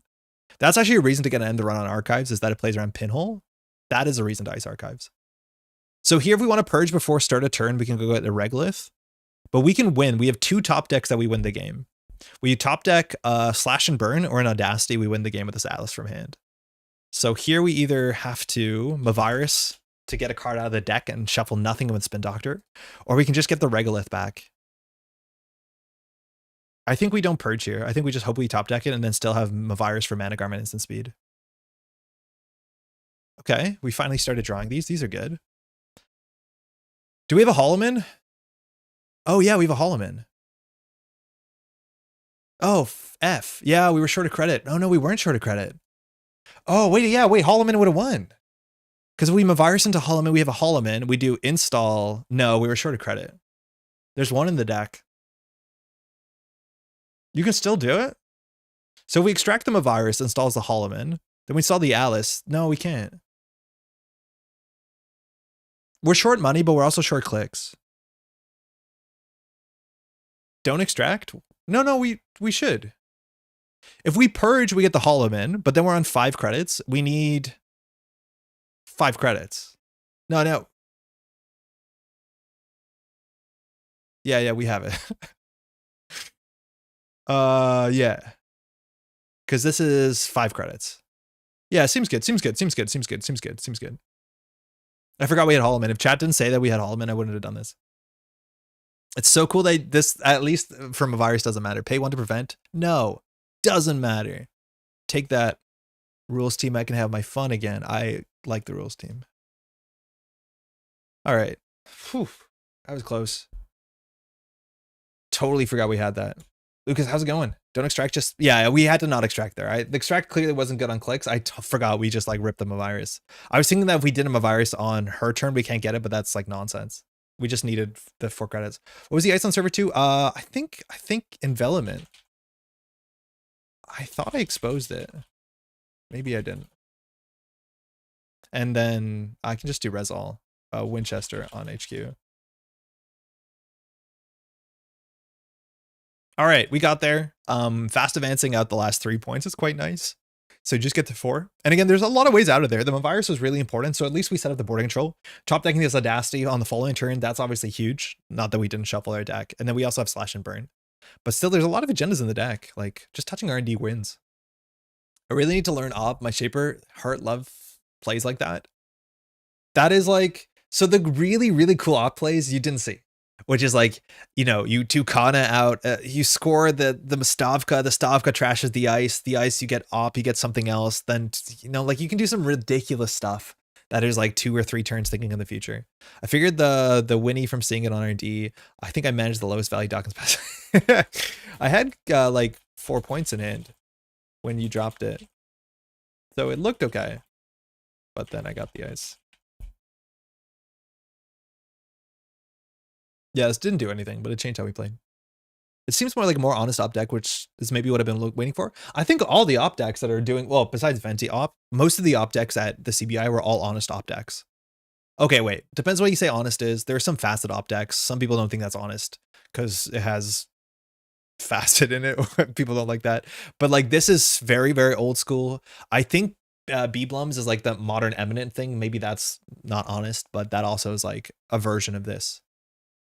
Human Server 2, I think it was a misplayed install. The likely device is pretty high. Ob is never honest. I think it's relatively honest. Kyle, how you doing? Hey, thanks you too. Design crimes can't be honest. It is going to have a huge impact on the future of Netrunner, which I think is a bit of a bummer. But at least like Op, like this is the cool thing. And for what it's worth, like in the last set, Holloman was the only thing that I think really changed Op. But it's very easy for one card to come out that like breeds entirely different Op archetypes. Good luck for design to make that not messed up though. Do I really want to become the Arsana Op player though? I want to shuffle that much in the tournament. Yeah, you just be, everyone says like, oh, hey, how you doing, Jeff? Or whatever. The players who like Arsana often like Op is all I'm saying, because they're like the sort of, oh, creativity engines, right? That's kind of cool. If Seb K can do it, so can you. All right, this is a deck I wanted to play for Wild Day for a while now. Goodbye boarding control. Oh yeah, that's going to be a huge issue. I'm assuming we're going to get something like boarding control. Tehran has been playing this deck. I think I get a shout out in the write-up for being a good coach. Very kind, Tron. Tron does all the hard work. I get the praise, which is nice. But this is a really fascinating list. Came in the top 5, I think 3rd or 4th in APAC, and then was played at the CBI. So it's a PD deck. And what I really like about this PD deck is it does something that I think more people should do, which is focus on one element and just see how far you can push it, right? So I think some part of the thesis of the deck is like Tattoo Bowl is busted. And I kind of agree. Tattoo Bola is busted. It's not perfect, but it's busted. And then your Digital Life is also kind of busted, right? Now, for what it's worth, this is not a Shoot the Moon deck. It doesn't run Midnight 3, so your Digital Life is still okay to good. If Gatekeeper fires, it's a problem for the runner. But Rashida fires, you can get some good your Digital Lives. And then on that premise, once you have those cards, you can start to forward weird things. And so this is actually a core damage deck. It has Nightmare Archives because core damage matters, as Ontological because core damage matters. But the biggest thing is that you have 2 copies of Big Deal, and then you either score in a remote server or you Big Deal out the salvo testing, heaven forbid, on top of a Jupestad. And if you've ever scored a salvo testing on top of a Jupestad, the runner takes 2 core damage. And at that point, it's not that hard to score the game out. Elevagaus do 1 core damage, and then the Ontologicals win the game out. So the idea is that like you set up, you get tempo. Some of the ice face checks are messed up. We're not on Drafter. We're on Jaguarundi, which again, if core damage matters, it matters. We're on Next Diamond. It's basically like what the Thule decks want to be, but actually now you have money and recursion, which seems pretty powerful. I know Ba would love this deck. Yeah, this actually reminds me a lot of Ba's Asa list, which I think this is maybe a bit more straightforward, which can be a bad thing or be a good thing. But it is more straightforward because there was the same thing that Ba was doing. Step 1, score out of salvo testing, and then step 2, close the game out relatively quickly. And I think players were surprised how quickly the game can get closed out if you have that one of these in your score area. Notably, too, we have a 1 Giordano because there is a lot of stuff in our opponent's score area for sure. Unfortunately, only 2 Spin Doctors. This is rough. Spin Doctor is just a very good card in this deck, let alone to draw cards because of your Digital Life. We have RLC for tempo, which is good fun. But the ice isn't that good until you face check into a Next Diamond and lose the game. So that's one or the other. This is evil. This is sort of purple trap I love. Sad there's no cerebral. Well, the thing is like it doesn't want to do install advance.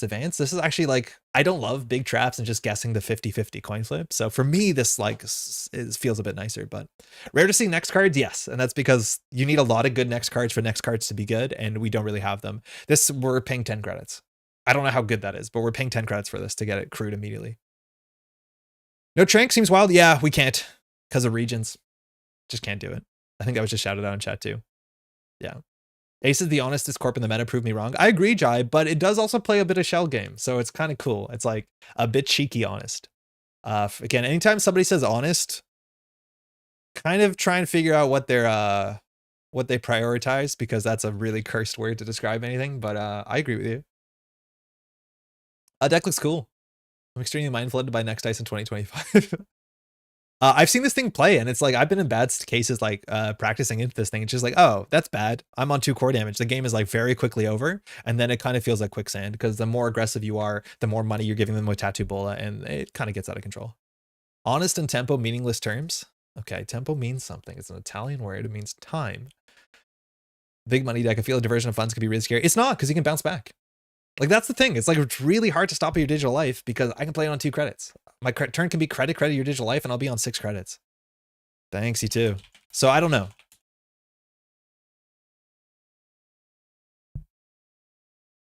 Harmonics are weird. The problem that I like harmonics, like it ends up the same thing with Next Dice, where it's like you don't want to interact. And I just do not like any of the runner games or any of the IDs where I don't want to interact, because the more I interact, the more like of a mess I make for both of us. Specifically, like, again, the Stegodon. This hand against Kit, so we're assuming this is either Spark. Some people are playing in Versificator.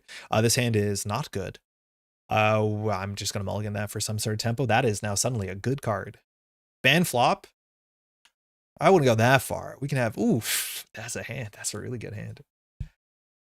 Okay, so we can do Rashida, Gatekeeper, and then just hedge. And then ideally next turn, if this gets face checked into Rashida, we draw 1,700 cards. Your digital life are on like 27 credits. I didn't do any math. I just made up numbers. It can be that easy for you. Ooh, my mouse is all sorts of weird. Now, it is a code gate, but even if you get down, like if you spark and rip your decoder, this still costs some money to break. So who knows? There's Tron chat. This is a win stitch. Seems like a really good start. Don't face check the ice. Soccer versus PD 101 advice. I like face checking this. You think Sokka doesn't want you to face check this? A 9 credits is a bit worse. Into the depths. Okay, well, they're face checking it. So this is actually going to give them no value. This is only if the run's successful. So this is incredibly courageous. This is only ice that would make sense if this is like a drafter. And drafter turn 1, at least with this hedge fund in the bin, it's something. But this is going to fire. I'm not going to shuffle the ontological back. Click to draw instead of a gatekeeper as a consideration? You mean instead of hedge fund? All right. We're gaming. Okay. So we can do Yodel. Big one. All right, now we can discard some cards here. We have another one. I think it's actually probably fine. It gives us 6 credits. Then we can't really jam that much. I don't know what we jam from this hand, though. I think we would just like Ice HQ, which feels pretty slow. But we don't want to score any of these early. This is not a great draw. We want to find a salvo. We only scored the Elevagao if we have the what's it called? The region. Yeah, I don't think we jam here. I think we just like Yodel and then Ice HQ. The Jaguar on HQ is fine. Eventually this will get broken for nothing. I like this on Centrals too in the mid to late game, especially when we're on threat. And then here, I think we'll throw out the Mavirus. It technically does the net damage, which can matter, but I don't think it's an important card in our hand. We'll throw out the Archives, actually. That's what that's for. 22 credits. We can big deal next turn, score out of salvo testing, go down to 0, and then, well, not 0, and even bring back our YDL. Like, if we top deck a big deal, and also the agenda, it's not possible, we'll just push it. Oh, sick. Get our first core damage of the game. And they take a tag. Yeah, it triggers an Archives very importantly. Checking Archives is very hard into this deck. So they are face checking again. If this is a drafter, we bring back a Yodel. So they're going to take our first core damage. So now this is a 3-2. They have a tag. Hit a hedge fund. Yeah, we never score without core. Yeah, I don't want to... Do you do it? I don't think we install advance behind a gatekeeper. They had to clear the tag to keep the daily cast, which is nice and fun. We could draw once. There's 2 big deal. We have no defensives. Otherwise, we want a Tattoo Bola here. I'll red level. Okay, we got it. We can start with the Jupe stat. We're going to gain a click. And then we're going to install the Jupe stat in server 1, and we're just going to ice this up. Next turn, we'll Jupe stat into Elevagao, and then ontological scores on next turn. They'll take 2 core damage and 2 more turns. They'll be on 2 hand size in just a moment. I think II forces them for the breaker, yeah, but we don't want to lose a salvo testing. I don't think they're going to run through the Jaguar anytime soon. Josh Rashida. Cowardice? No, this is very good. This puts them on 2 core. Face checking is for people who want to play runner rather than win as a runner. While admirable. We can de-res the Gatekeeper too, because I don't think they're gonna run it back anytime soon. We don't have to, but we have good money here. And also, like, the scoring of this 2-1 feels bad, but then you fire PD. Like, 2-1s with PD is disgusting. So we do the Jupestad first, hit a creative commission. Elevagal will de-res this. Then we'll have to re-res it, but if we re-res this and it fires, it's really good for us. And then we'll add a card back from archives. I mean, we don't have to take the YDL, but we can take the YDL. Checking archives is pretty bad for them. We'll throw out a hedge fund. Firing PD, my beloved. Like, this is messed up tempo. You get a card back. Like, like, Thule needs to do something on tempo, and this does. They're on 2 core damage. Next turn we do install, advance this. Now they're on, like, it's bad for them. Admittedly, R&D is a bit weak. But we have a route out here. Oh, pinhole, that's very good for them. Okay, they needed that. Okay, now we have to fight. Excuse me, that kid just played Sealskin? Yeah, sometimes that shows up because of Mystic and prepaid and stuff like that. Like in a prepaid engine, I think it tracks. Trash another Jupestad, okay. Is Diogenes list? That makes sense. So we're gonna expect 3 Harmony AR therapy, and I'm not gonna say anything. Yeah, it's not the end of the world. We would have liked it. But I think here we just need to get a nice R&D. I think we love a Jaguar. We could actually push the Iqua. I think I'd rather push a Salvo. Yeah, there's the Harmony AR therapy. So this does look... Oh, Ablative. We're not on threat yet, so we don't really want it. Tattoo Bola on R&D is fine. So we can do Yodel, Tattoo Bola. We can just score the Onto and bring back the Jupestad. Again, the list doesn't have 3 Spin Doctors. So this is the same amount of money as a hedge fund, right? This is 1... Yeah, so I'd rather play the hedge fund here and have this for a later turn.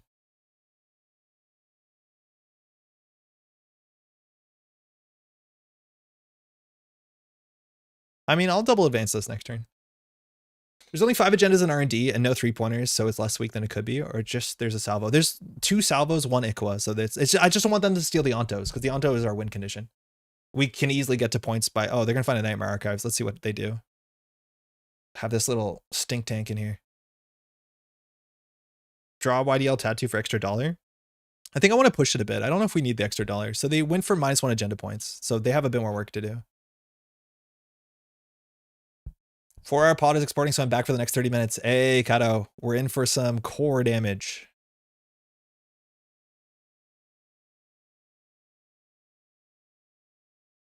I think we just do advance credit.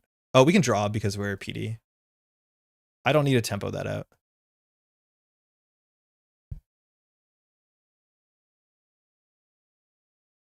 Stink tank of the CTZ variety. I think that's what Antoine's been calling the thing. Fusion, I don't know what you added, Antoine. You might know. Oh, Diogen will somehow find a way to put 3 heart in his runner deck for the start of Jinky, even though it is an uprising card. Oh. I don't think I haven't thought about it. I don't have it. Ooh, I think there's Spark. Diogen, I think Edward here is playing your list, or a list you published.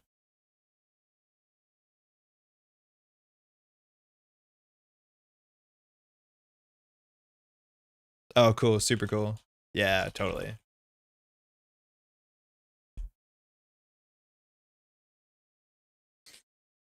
Like, Heart makes a bit more sense with Kit because you're playing, you know, Bark, you want your card back in the deck.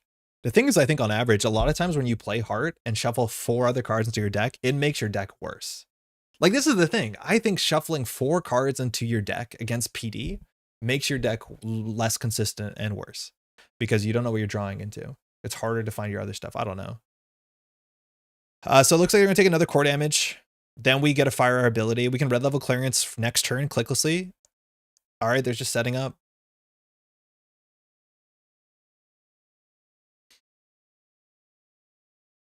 Again, people play Compile often in that slot, but sometimes that's not perfect. I think I like Compile better, though, because it's a bit more aggressive. You can compile remote servers in the early game.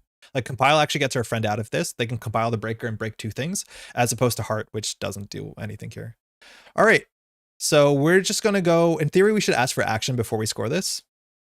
We're going to discard 2 cards here, so we can keep the red level clearance for next turn, or we can just clicklessly gain a credit here. Why I'm asking for action, because we're going to do a core damage, and so they can draw a Stone Ship if they want to keep these cards safe. So it's either we red level clearance here. We're okay to throw out the Nightmare Archives. Actually, we probably... do just do this for tempo. So we don't discard cards. Because we're going to be on 8 cards after we score this. Yeah, I think we do. I don't like that. But we'll just play this as like a silly subliminal. Salvo testing. Do a core damage. Hit an overclock. That's good. Archives. So what do we want to get back here? We can do yodel into yodel. I honestly think I had the red level clearance back. So then we can do red level clearance into yodel. And then we can close the game out with Onto into something else. We don't need the jupe stud really anymore. Because this Onto does another core damage. We'll throw this out. This deck is cursed. I think this deck is cursed. It sets up situations which if you're not ready to deal with, you just get yourself caught underneath the wheels. It's really, really rough. With spark hits, I always have a 0 sparks and then draw the Lobby to hand. Yeah, you want to discard it and then compile it. Something like that. Jupe stat, it doesn't matter. We don't need to flatline them. We have a win in like 2 turns just about. Because this is a 1-2 agenda and this does a core damage and then they're on very, very bad core damage. Oh, you're talking about Spark Kit? Oh, Spark Kit, this seems like they're a bit unfortunate. They did throw out there into the depths early. I don't think that really makes a huge difference, but yeah, they're just not, sometimes they're on the bottom of the deck. That's a hard thing to deal with. So we can score this out, install advance.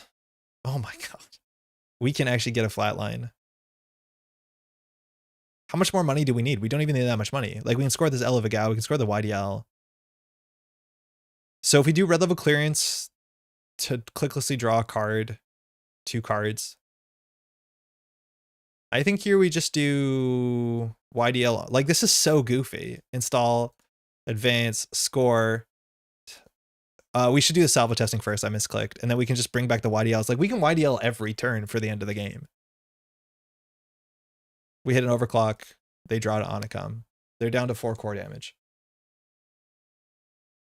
They're a -1 point. Ooh, hard install the Orca. We're going through. Now, this does have text. For what it's worth, you can float the tag. But this does have legitimate text.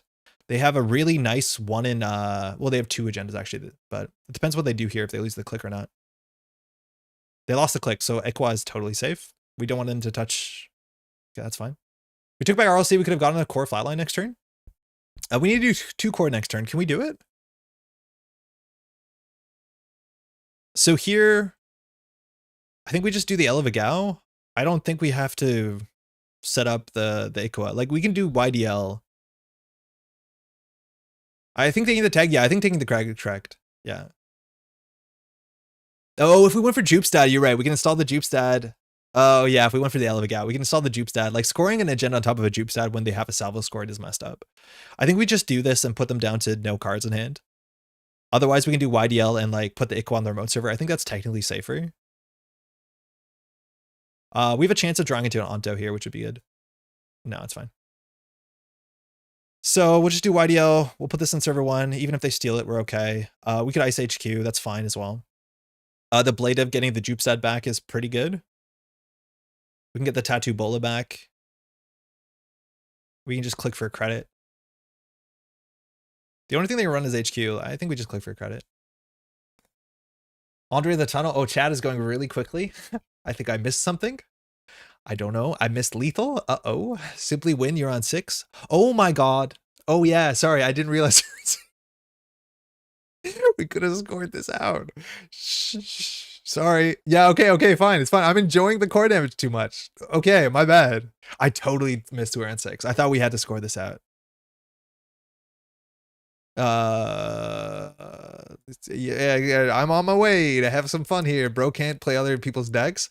I'm having a good time with your deck, Tron. Why won't you let me have a good time? I'm good here on the shuffle back. Just trying to do some core damage in your core damage deck. Actually a sadist? I mean, I'm doing what the deck was built to do. The thing is that like if you're worried about tags, if you're worried about like hypoxia and stuff like that, taking the tag is like a bit scary. But this is an annoying piece of ice when it has text. Spin Doctor?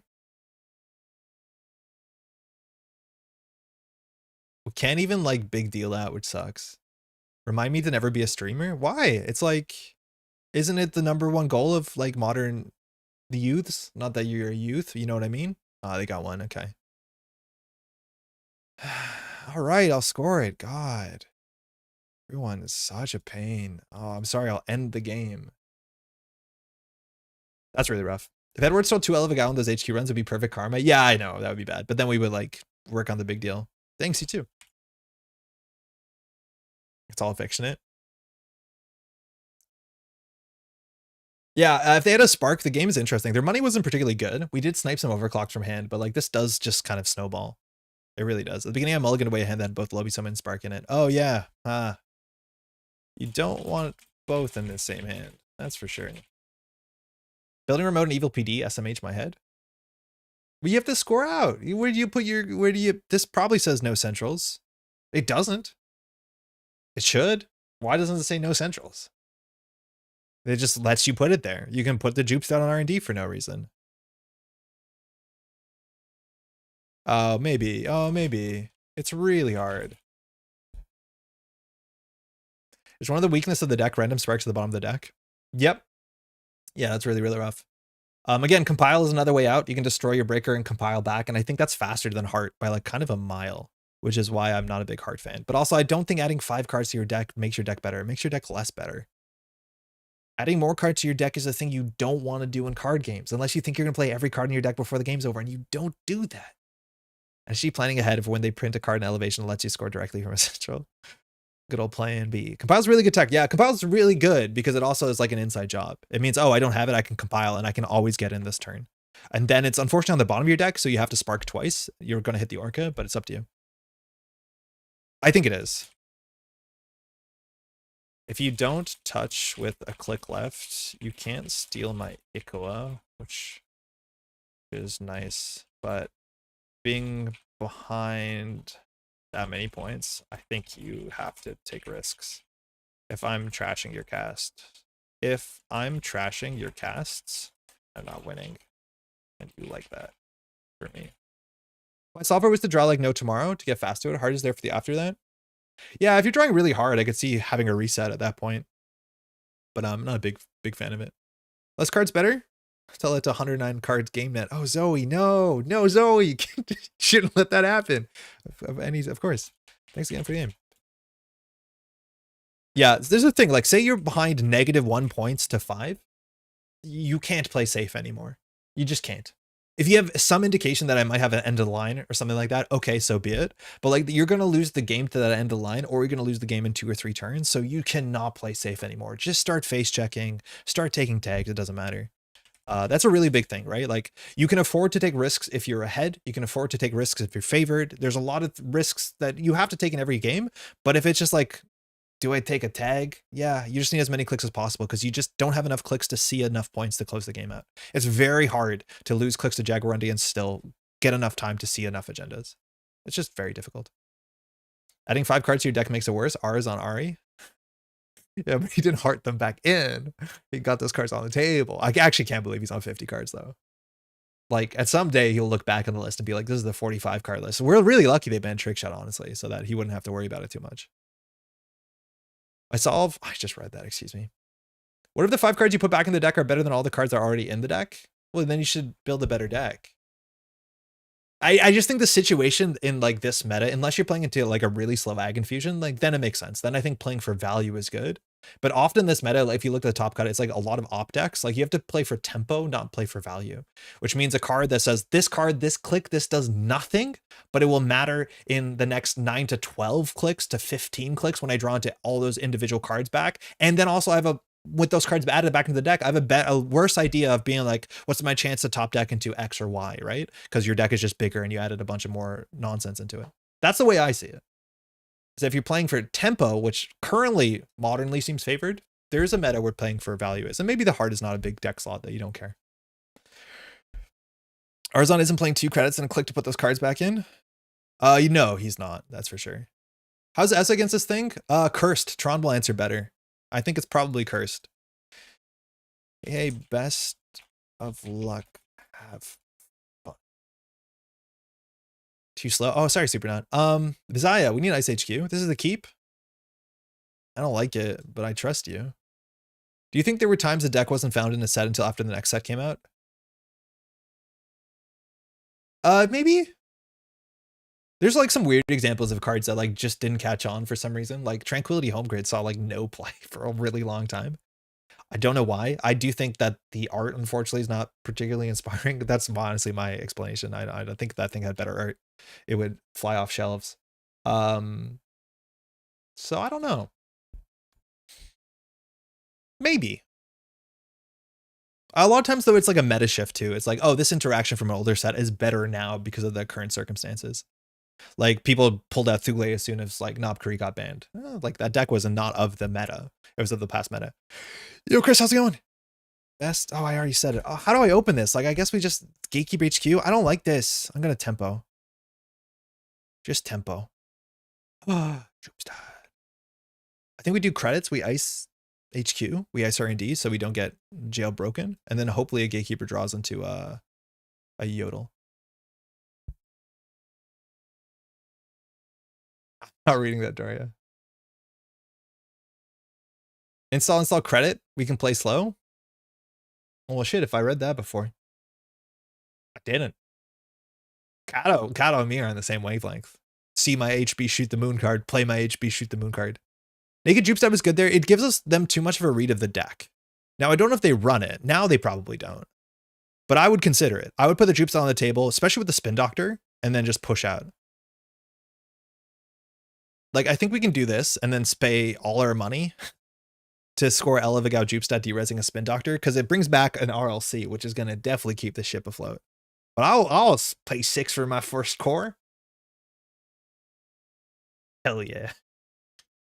The needed more draw power and more cards you wanted to install. I think now with more upgrades and assets up themselves, it's easier. I don't think it's a big difference. For what it is worth, like we now have Managarm. There was not, I think, a premier upgrade for defensive upgrade in HB. But I think that card still would have saw play. All right, if we res this, we have a res. But if they hit the Jupe Stud, well, they hit the Jupe Stud. So we either res this now or they run it back. I think we'll res this now and hopefully find a YDL.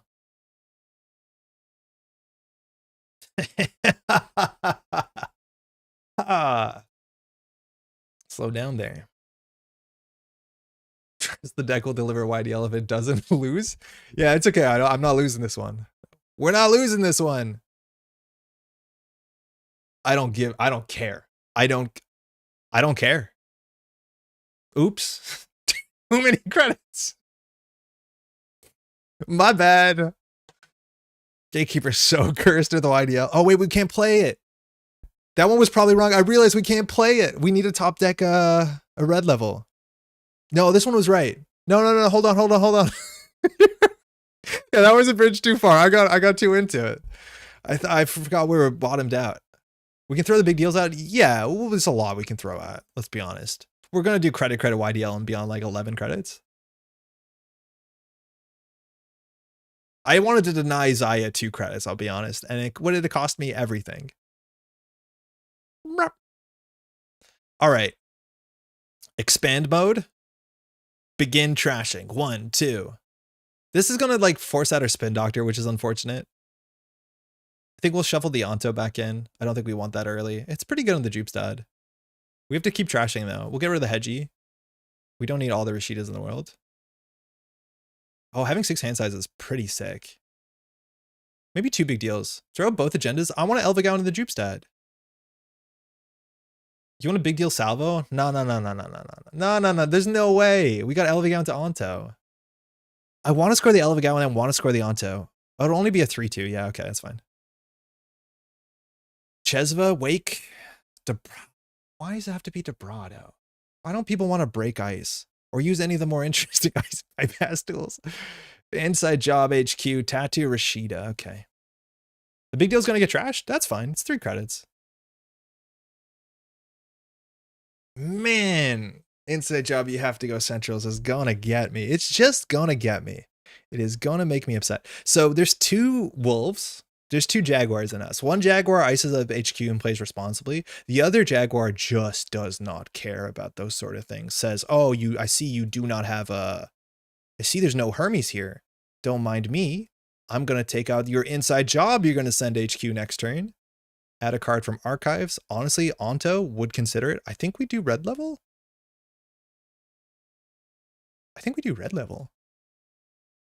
Just derez that little friend. It could have been 2 Yodos, actually. That would have been better.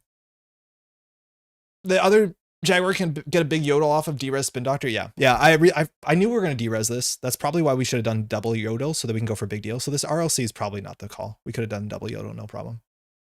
Okay, running Archives. Don't mind me. Oh, never mind. We figured it out. So this goes back in. If they see the big deal, they're going to be in a problem. We have another Alavagao. Oh my god, we have another Alavagao. We have another Alavagao. I want to leave one in the bin, but actually it doesn't matter that much. I'm going to put another Wincon in the deck. That's probably wrong. They can use the Chesva credits to install. It's pretty sick. We have a full suite of gatekeepers. The gates are super kept. Hermes, hate it. Definitely want to ice our ice. Now we know where they're bifurcating the runner. Issues like I don't want to open up R&D, but I whatever. We still have like 3 Nightmare Archives and 25. How bad can it be? They run steal 2 salvo testings. Remember that we can score agendas in the bin and then grab them later? Yeah, I was planning on, but they did do the run. So we can take a turn off here if we want to, or we can just send it. I think we're going to take a turn off because the turn involves a lot of money. So I don't care about diversion. I think we just want to ice up HQ and R&D. I think I want to get 2 ice on R&D so I can score the Elvagao next turn. I can even de-res the Gatekeeper, but then they'll bounce it, and we probably should avoid that. If we ice R&D, this is safe against Pinhole, but I'm not sure if they'll deal with it. We can either do Tattoo Bola. The problem is like Tattoo Bola is bad overall into Chesva, so I'll just put this on R&D. Maybe it's good to have an end on it. Red Level Clearance, we could Red Level the Clearance. I don't think it's super important. Okay, now HQ was probably the thing we needed ice. So we're just hoping that they miss the Elvagao, but they get a C2 here. I think we can use this for a bit of like R&D lock. We could like basically salvo testing out of here. If we draw a 5-3, no, we're like a credit short. Because we could clicklessly get to 16. We can't get to 18. Hermes, okay. So if we install Advance, they can bounce one of these. We get a card back from our bin. They take another core damage. They're on 2 core damage. That's pretty bad for them. They can get into HQ. I think that's fine. The other option is we ice HQ, but we have to score out sooner than later. So I'm just going to do this. I'm not going to de-res because then they can Hermes. We have to do our triggers first. Droopstad, PD, card from Archives.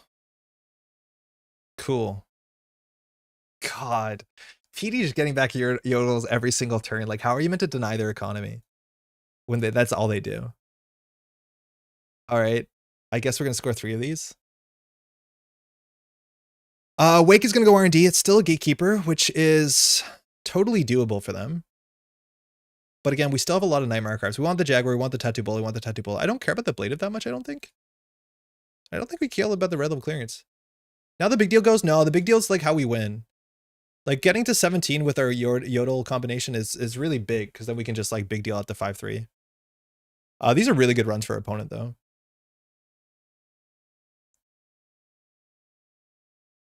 They hit that Tattoo Bola every single run. I guess we have 2. Oh, Elvagao, they sent the twinning on it. Okay, that's not good. We wanted that. So now they grow R&D, see 4 cards. I guess we could lose. They have Ikoa clicks. Let's see if they hit a Nightmare, what happens. Maybe we should have slowed down. Nah, we're good. Oh, if we threw it, we should have played it 100%. We should have played it if we were just going to throw it 100%. That was not correct.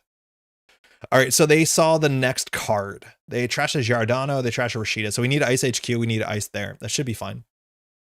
So we just do... I don't think we want to break lock with this RLC. So I think we just do Yodel double install. This on HQ is pretty good. And then we can break lock next turn. Again, they have 2 core damage, so every Onto is a 2-2. So we just need to break lock, but we need to break lock start a turn. We know that they're on like Estebrado, which is like, I don't care what you're doing. I'm just going to twinning Wake and Plant. Boomerang on the Jaguar, not bad. We probably still have to res it just to chase out the Boomerang.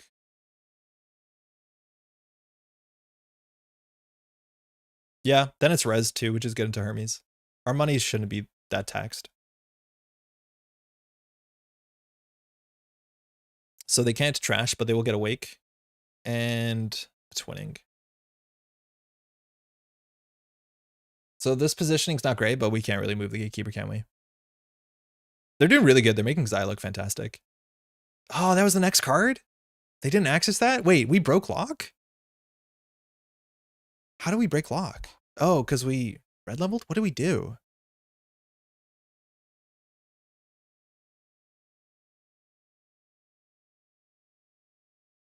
This is a bit risky. Only a bit risky. Okay, that's our hand now. That's fun. I think we draw once an ice. Ooh, okay, we need money. Yeah, they didn't see 4. They saw 3. You're right. That's why. Yeah, if they saw 4, they would have found the Nightmare Archives. Okay, so unfortunately here, now we're in a holding pattern. I think we should have taken back another YDL sooner because we need 17 credits. If we score a salvo and a jupe stat, they're on 1 hand size. It's pretty tricky. Pretty difficult. Decent HQ, it's a bit unfortunate, but if they're trying to win off Wake, they have to. And the Tattoo Bullet, like, that will be money for us, I hope. Can we risk jamming the remote server? No, they break it for 2. The remote server is like just for Ontos. Like all we do is now hopefully top deck an Onto, score the Onto. Then they're on 3 core damage. The remote server is like only worth, we could jam a Nightmare Archives. Yeah, now it like really matters because the Ontos are YDLs. So they need a lock R&D here, which is tricky because they need a Kurapira. They've drawn through half their deck plus Class Act, so they should have an access to a breaker. They haven't seen the Nightmare Archives, so I don't know if they're like inherently disincentivized from running archives. I do think we might have been able to slow down to stop this engine because this engine's pretty good, but now it's like Mystic Twinning. We can't stop that. They can just run archives, boost the Shibboleth. It's 2 though, which is a bit ugly, but with Chesva, that's fine. Getting the threat for Jag helps. Yeah, also Jag on threat's really annoying because it's either a tag or a click. And tags clearly matter when they're playing twinning.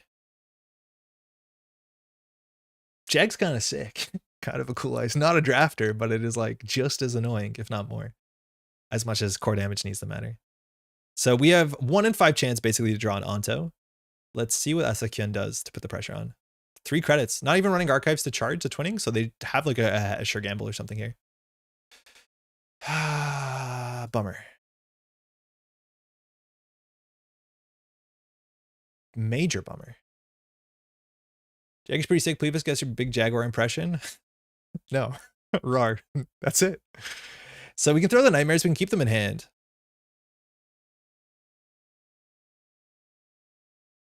Like we push 1 Nightmare in server 2, but if our jupe stat goes down, I don't know if we're that upset. This looks like a Rashida. I'm okay with this. We can put them a virus somewhere. Rar. Do it for the content. Ice on this on HQ like maybe doesn't net damage where it matters. Otherwise though, we can just discard the salvo, which honestly we really don't need the salvo here. But then we don't need this the other one either. We probably have to score the salvo. Ugh. I kind of want to keep the spin alive though. I don't like what he did. Andre starting his Catboy streaming careers. It's only a matter of time. I hate holding the salvo. Whatever, that's fine. Discard the Nightmare. Yeah, I just don't want to hold 6 points into Dockland's Wake. Like, that feels rough. Yeah, it was a sure gamble, no surprise. So twinning's on 3. They can, like, flush HQ. Hold 6 points. I hate it. Now, maybe they know that we know that they know they can run that. I'm Yalric. That's very good, Alex. Welcome to the biggest cat stream. Man, it's on a diet, actually. Classic ontological waiting room. I don't know what you're talking about. I jammed in the remote server. Look, we're playing tempo. Come on, Lucio. We might actually just spin Doctor back at you, Digital Life, on the rip. We will. The deck has hedge funds, right? I don't know if it has 3. It might have just 2. It has all of them. Okay. Is a hedge fund better? Carmen? Okay, we're coming for it. Ooh, this is bad for us. It's last click, though. And the Jaguar is not on threat. But this is expensive. This is like 3 to break. You don't have to break all the subroutines. It's cool how the interaction on threat makes the subroutine actually matter. I'm not going to fire. Then this is 2. We jammed the 2-2 but didn't score because the Hermes, obviously. Yeah, because the Hermes. Docklands. Oh my god, they can see so many cards. Oh, please, not like this. Oh no, I forgot to res my Rashida. We're going to lose the salvo testing. They saw the Iqua in hand. We're so cooked. Okay, so either we spin Doctor here. Yeah, they didn't Hermes the card in their remote server, which is like pretty wild. I assume that you think it's a Rashida and you should bounce it. Oh no, they see 3 Rashidas. So we just could score an agenda on the table? I don't think we spin Doctor here. We're technically now on Jaguarundi threat. So the question is whether we get rid of this Iqua. I think we have to. But that means we need to keep the spin Doctor. Oh no.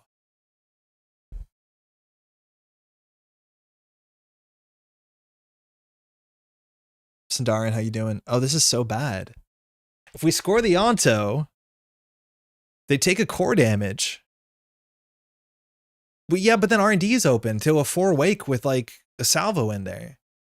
Just rip it. I mean, okay. I guess. I kind of hate it.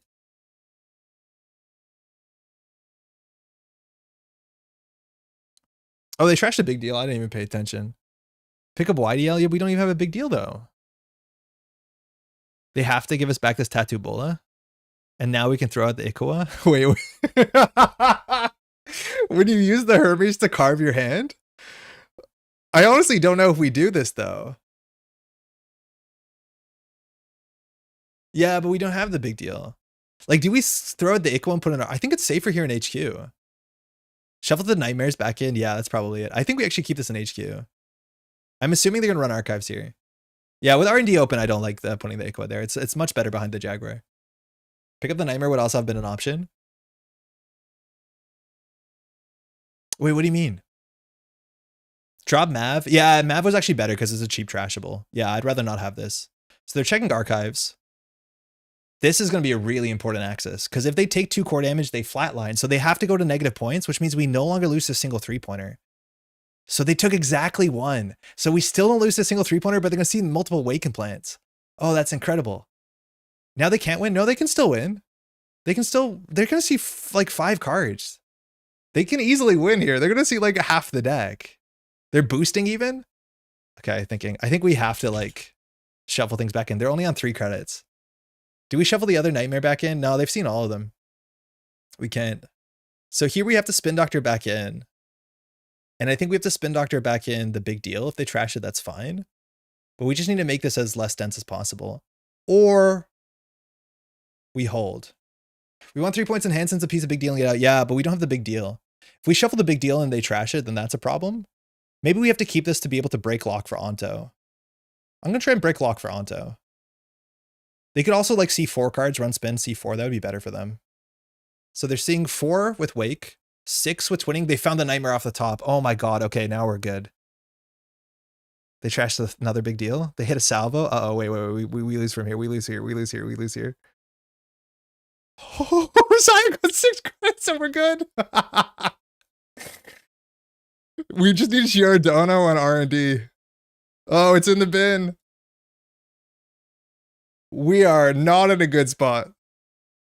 Now we shuffle with Spin Doctor. Yeah, Giordano's really good now, besides Pinhole, which they're definitely on. But we have a game of Netrunner. We definitely have a game of Netrunner. They also know this is still in hand, which is like kind of frightening. Legitimately tilting. Yeah, first axis, no shuffle. 3rd Nightmare. They took 3 Nightmares that turn. Okay, now we like Spin Doctor. So we need a Spin Doctor back in. Okay, so what do we want? We need a big deal back in the deck. This is our last Spin Doctor. And I think we want the Giordano. Spin only R and Seal, draw Onto. The thing is like Onto doesn't win. It only puts us on 6. And then we have to find the other Onto. Otherwise the game plan doesn't work. Like I don't think we actually work on the Ontos. I think we work on big deal. So I think it's big deal Giordano. Or 2 big deals. It's probably 2 big deals. Because we have the win in hand. We just need the money. We just need to hold 1 turn. Onto kills? No, Onto only does 1 core damage. It only does 1 core damage. Yeah, no, we're fine. Sick. It's just that easy. Okay. So then we just do Tattoo Bola, Yodel. And then they have a shot running HQ.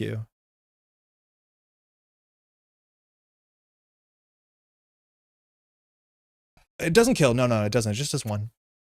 We don't have a salvo. If we had a salvo, it would. Okay, so they know it's in hand. They can see 2 in hand. The Mystic left. Tattoo HQ, they get it. Yeah, it's probably like Tattoo HQ, Tattoo R&D. But then we're further away from the big deal. This has to go here. And then we probably put another ice there. But then it's like so much easier to find this Ikoa. No way to get Tattoo down 70 credits for next turn. No, we have a money issue. This ice is really expensive though. Like this is now 4 to break unless they take a core damage. This is 6. So like this is probably the best we have. A Virus Install for lethal. It's an interesting option. Yeah, the thing is like they'll run with 1 card in hand, I'm pretty sure.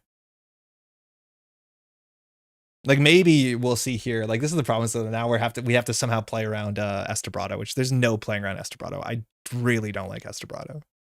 You can't play around Estebrado. If they Estebrado into a virus, but they're probably draw click one. Trash the Gatekeeper. No, the Gatekeeper's pretty good. It saves us 1 credit, but it costs them 2 credits. And then it means they actually have to break this with the Estebrado. It's worth something because we actually have to care about money because of Ikua. I think this is worth the 1 credit. I don't think we're going to be 1 credit off short next turn because we need to get to 18. If we just click for credits, we're off 2 turns. Pretty Mary. Now it's going to be like Oh, okay, cool. Estebrado R&D. I wonder if they're on Iru. Haven't found a Fractor yet. They also can't like install this last card because if they do and we can just like score out an Onto, they're flatlined. They have to keep a card in hand. Hopefully we top deck a hedge fund. Yo, real talk. We don't res here. And then they can't steal the Ikua. How do we get to 17? Big deal. Yeah, I think they realized. Yeah, all good.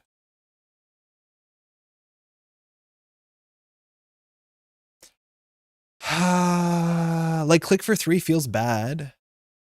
We can draw once. Did the Fractor get cored? No, we haven't seen it. We just haven't seen it. And they've drawn through their deck. Like Class Act's been there since turn 1. What's in the bin? No. 2 inside jobs. 1 Debrado, no Boomerang. No Fractor, no Amakua. No Sneak Door MU. What's in our bin? Oh, it's called Archives. What money's in the deck? 2 hedge funds. 1 rare level. So we have like a reasonable chance of top decking a hedge fund. 2 hedges is a big deal. Yeah, I know. I think we just do credit. If this gets swapped, we're on 17. So that's 1 credit short. We'll just do that. We could draw into Onto there, which is good. Actually, we could have drawn 1 more into Onto and that would knock a card out of hand. That's worth something. Ooh, Earthrise. Okay. I don't think they're running. We have 1 more shot here. Fuck this thing. I forgot about this thing. Do we draw into Onto? They forgot Twinning Charge last turn? Yeah, they didn't run for Twinning Charge. Draw into Onto? Is that the only agenda left in the deck? Oh, there's only 2 Ontos in the deck. Okay, wait. Now we're still a credit short. That is unfortunate. Yeah, they definitely have a Fractor soon. The question is, do they have the money up? I think they're going to run R&D in C2. And now 2 out of 5 cards are the win for them because we didn't draw into Ontos. Oh, and there's a Salvo. No, there's 2 Ontos, isn't there? Okay, now we're cooked.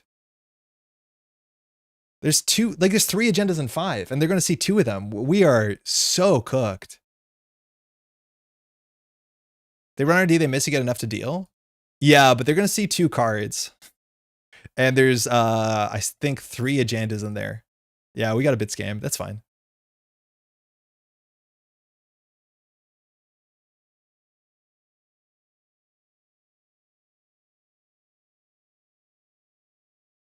Oh, no. Ah, GG. Yeah. Agenda, deck was 3 agendas at the end. Yeah, we got unlucky. They see 3 cards. Oh, yeah, Pretty Mary. Yeah, it's guaranteed over. Because it's still a Salvo and Onto. Oh, only 2. Wait, where's the last Salvo? Oh, they got it. They got it. Yeah, yeah. Never mind. Oh, you got it. Beans. Yeah, we got unlucky there. We had a chance. I think we didn't string together the first couple turns perfectly. I think we could have had more money, and like we lost 2 turns to not having enough money. But you see what the deck can do. The pressure of seeing like 6 off R&D, like that's always really, really good. You need to find Onto to pick up a Yodiel from the bin. Yeah, if we drew an Onto in any of those last 6 draws, we score it for a single click, which brings back a YDL and we're back in the money. So all we had to do is in the bottom 9 cards, draw into 1 Onto. Thanks for the game. And we didn't get there, which is unfortunate. But yeah, it's a 0-2 agenda, right? That gives us a YDL from the deck and does a core damage. Like it's really, really good. So unfortunate end game there, but you see what the deck can do. And it can do things. It can definitely do things. Man, managing that sort of like Shoot the Moon early game is so fun. Hey, it's drawn. We can install a virus to kill. No, they should be running with 1 card in hand. I think they were always. Like it just does 1 damage. Oh no, not this. This is Rosetta 2.0. It's really not fun. If they're on 0 in hand, yeah, I'm not going to play around them doing that, because I think that's going to be a mistake. Now, for what it's worth, we can install it, and it could have been a Managarm or Giordano, and they would have to play around it differently, but I'm not going to play around them messing up, because our lines were, like, very, very good. It was just drawn to an Onto. Like, I don't like that line. So this deck is not going to do anything for the first, like, 3-4 turns. It's just going to install all its breakers with Rosetta. It's, like, really, really unfortunate. I still think the spin should have brought back RLC instead of Big Deal. It helps you fund Onto, which gets you whatever you want from the bin.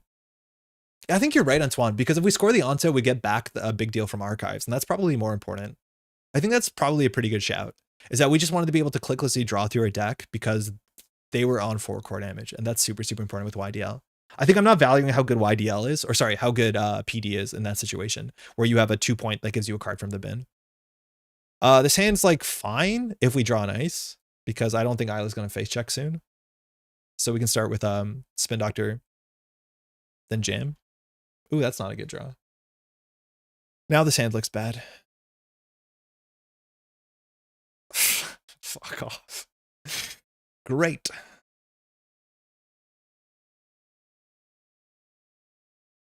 We'll see what happens here. We can de-res the Rashida next turn. I'm pretty sure this Isla will just set up and, like, Rosetta. I don't know how aggressive he's going to be. He just wants to take 2 or 3 turns off to, like, install his muses and sell everything. Yeah. This has to be Rashida unless it's, what's it called? The 4-coster. Coalescence Pawn Shop. Oh, interesting. Maybe this isn't what I think it is.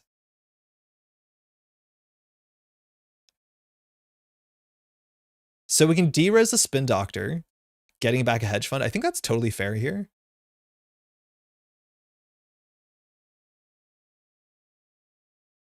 Otherwise, I would have jammed behind the next, but we can do it next turn. The next diamond is so cursed. Yeah, if it hits, it's really, really good because it does 2 core damage and, like, your game plan is on. The problem is it costs 10. I'm going to install the diamond next turn because we actually had to play. If we didn't have a play there, like, I want to jam something behind the diamond, but we can score the Elvigao, get a Spin Doctor, get a hedge fund back. Like, it was just a really good turn. Really simple, straightforward turn. I'm pretty sure Tron has to be on. Rosetta. Where's the Rosetta? Is it coming off Isla? No, okay. So just money. I mean, this doesn't end the run, which is a problem. So we just want to get our money up to do these. So we probably Spin Doctor first. Okay. So our goal is to score the salvo. So if we do hedge fund here, we can red level clearance first. This clicklessly gives us 2 cards, which is not that good. It's the same as the credit clause, so we don't really have to do that. We can clicklessly get a credit. I think it's the same. RLC for draw. I don't actually think it does, like, the math on this is not intuitive, okay? So say we RLC for draw, so we spend 1 to get 1 card. So it doesn't do anything, right? If you get the click back, if you RLC to draw and get the credits, then you gained a card and gained a credit.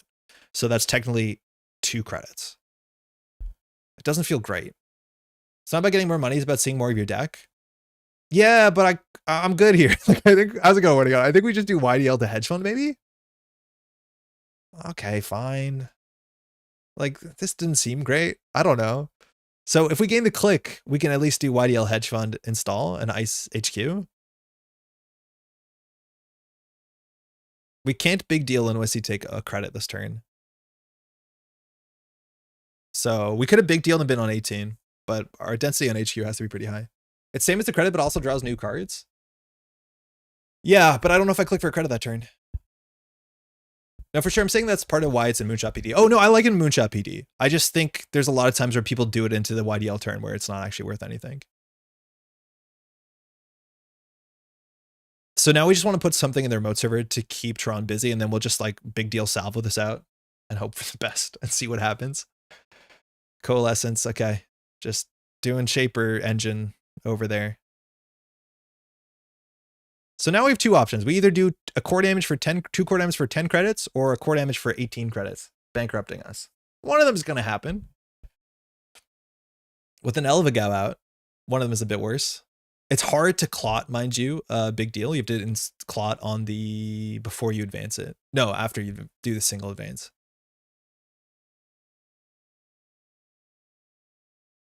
Turn into a very sports looking board state. We're flooded a bit. Droids, how's it going? But we've been scoring salvo testing. It's been pretty good.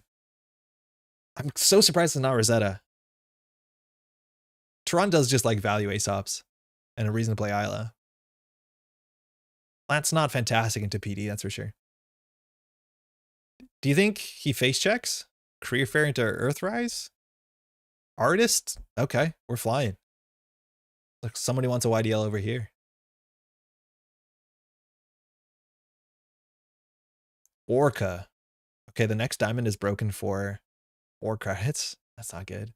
13 cards in the grip is wild. Yeah, Bob, how's it going? I'm not sure how that happened. Nuka, throwing a condo DZ. Okay, so at least we can afford to res our ice after we do this. Step 1.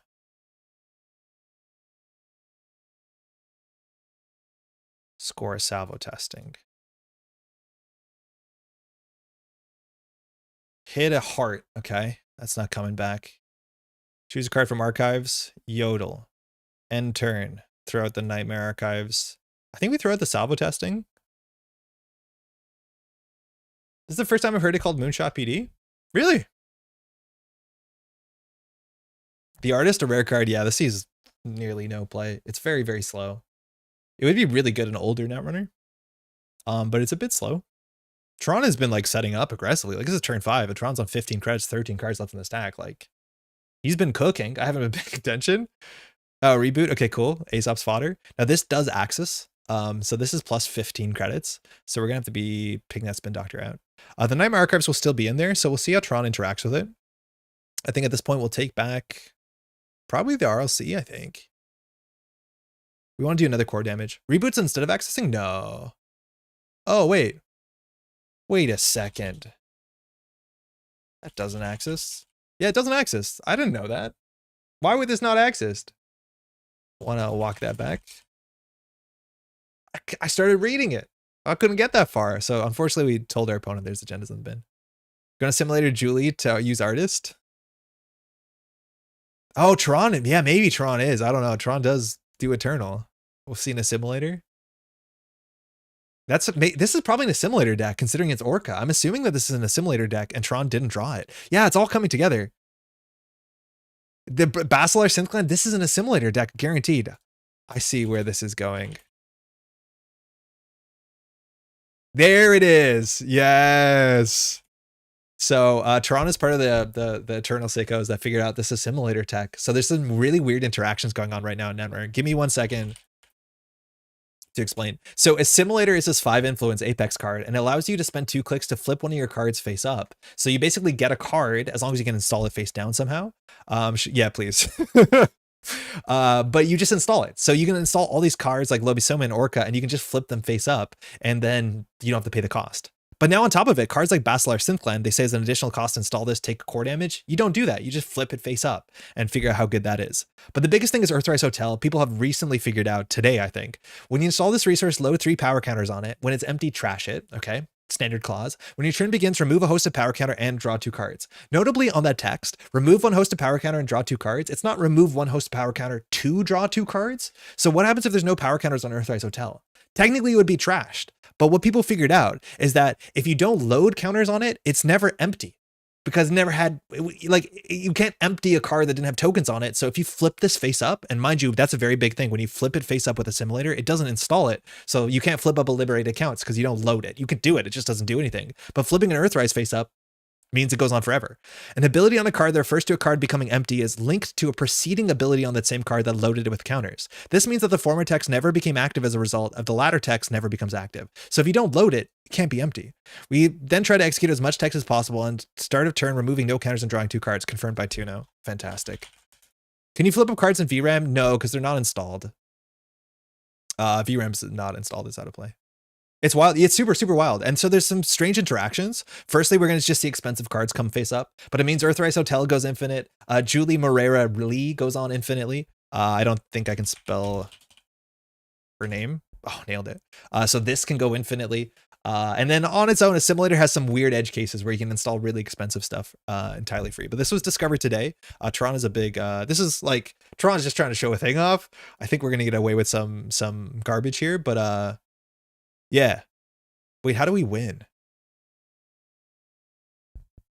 This being standalone legal is wild. It's super, super wild. For what it's worth, you have to build an assimilator reboot deck largely. It's hard to get cards face down, so that's already 10 influence for everyone. But it technically is possible. In Eternal, it's a lot easier, which is wild. By the way, Severn, welcome to the stream. You big deal in Ikoa? Yeah, but I threw out the second big deal because I thought like we weren't going to do that. And then I chucked it. Why did I chuck it? If that was the game plan. Why did I do that? Yeah, I should have kept it, huh?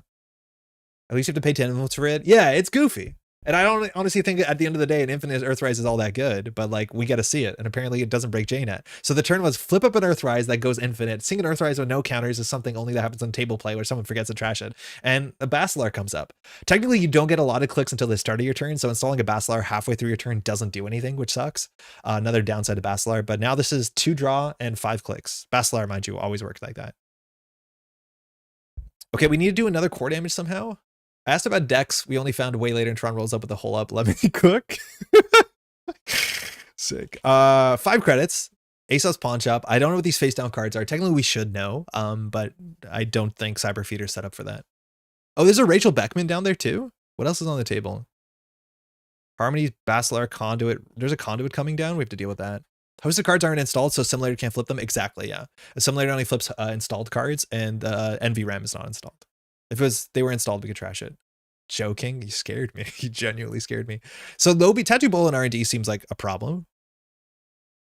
I wonder if you're going to install a... No, that seems bad. New SBL Simulator emergency band. It's fine. They're like, this just seems like a funny thing you can do. I don't actually think it has any impact. We're on Jaguar Rundy threat.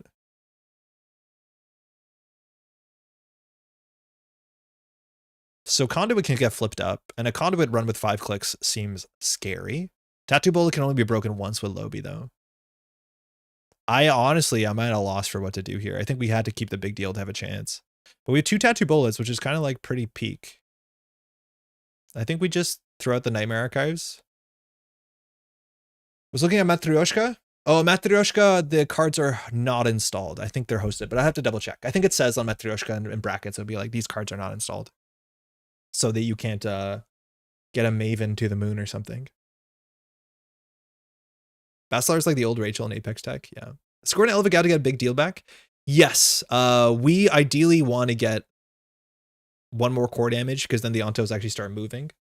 So it's like really important Tron interacts with a Nightmare Archives incorrectly. Yo, Jason, we're really going to draw the hell out of those last 13 cards. We know that he's on Harmony. How are you doing? To pay 10 influence, draw reboot, a similar Earthrise, run archive successfully, add 6 credits, 4 clicks. I don't know what you're talking about. It seems good. It's cool. Like, this is not about good. This is about cool. Infinite Earthrise is sick, and that JNet works with it. I wonder if Tron actually has a Fractor. I can't believe I thought Tron was just going to play... These are the best dice for the situation. Because if you break the Lobi, you can't charge the Lobi. Double daily cast. Okay. Ooh, that's good. That's at least good. It's Sigma's amazing even to get off in time against PD. Oh yeah, well, now we've stalled out. But yeah, he set it up pretty aggressively. The Jaguar is broken for 2 credits. That's bad. It does have text though. The Lobi breaks this also for 2 credits, but sometimes more. I'm not gonna be a Jag. Jag charges Lobi? Oh my god, yeah, we can't charge Lobi. You're right. We have to never res a sentry. I totally forgot about that. Yeah, maybe he's not on a Fractor. Maybe we can just score out behind this Tattoo Bola. Draw 2? Oh, it isn't implemented. You notice how Tron's writing draw 2. It's because the Earthrise Hotel isn't implemented. Okay, so JNet actually doesn't do it. Okay, that makes way more sense. I'd be super surprised if JNet knew that. Gatekeeper and Jag are both liabilities. Infinite Julie. Hard install. Wait. So that actually does run out of clicks. We don't have time to install it face down. Yeah, we can't res anything besides our 3 Tattoo Bolas and 1 Ablative. Didn't find her before the reboot. All right, -1 point. Giordano is basically a Managarm. Hey, a baseball diamond doesn't look like that, right? Like the idea is that somewhere in the future they decided to make, like, the foul line doesn't look like that, right? Like, I don't know too much about baseball, but it don't look like that, right? Pizza field, but it's not even a pizza field. It has wings. It's quick. Like in Futurama, a Blurns ball. Hey Bagels, what did you have for breakfast? I had cereal with granola, and then I just also put trail mix in it because I'm in charge. It's pretty good. What did you have? Let's see if he tilts through this.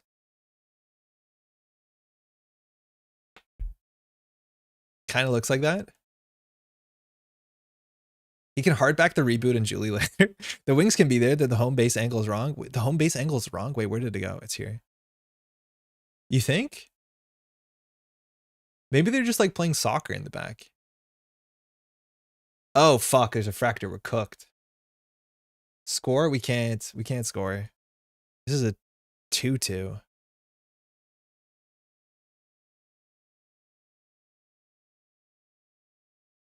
Yeah, there's also like a football game. Oh, sorry. We're actually totally stalled out against this meme deck. Is Grinder a win con? Yeah. So we want to swap, but we also don't want to swap. Now at this point, we can swap the tattoo bowl is all we want. There's some really cursed stadiums with way longer outfields or asymmetrical sides. Wait, actually, like that's just a balance issue inherent to baseball. Like it's just harder to do a home run in some places.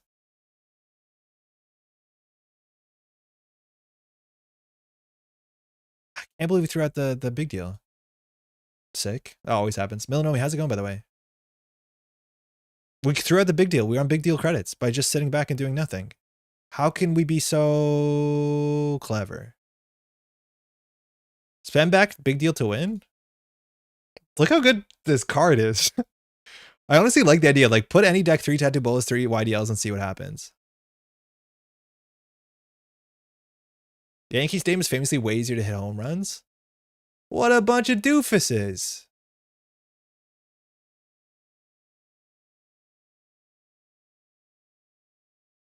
Do we just shuffle a big deal in a salvo testing? I think we do.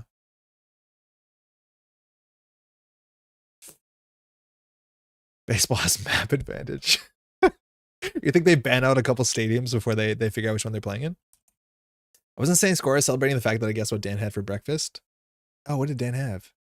No cookage? Not yet, no. Lobby Narco is so funny you often don't have enough MU to install anything else. You usually get one thing else down. The thing is like you don't also often have one more thing because you play Spark.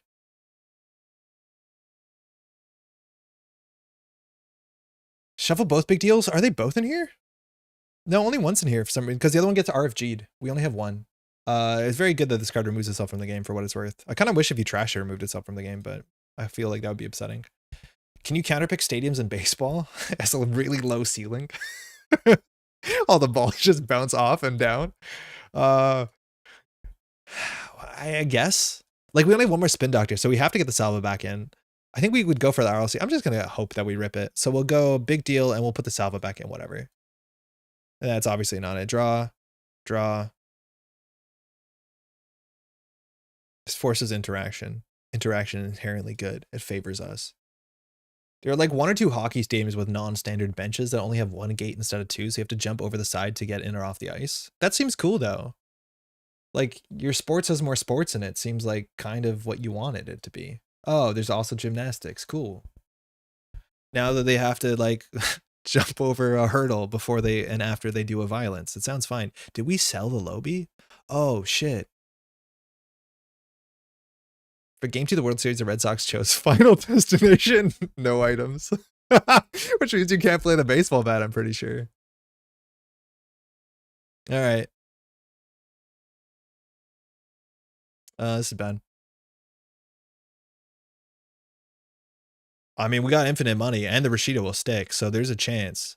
There's one Mavirus in there. We need the Mavirus. Please, Mavirus. Please, Mavirus. Don't we Gatekeeper here?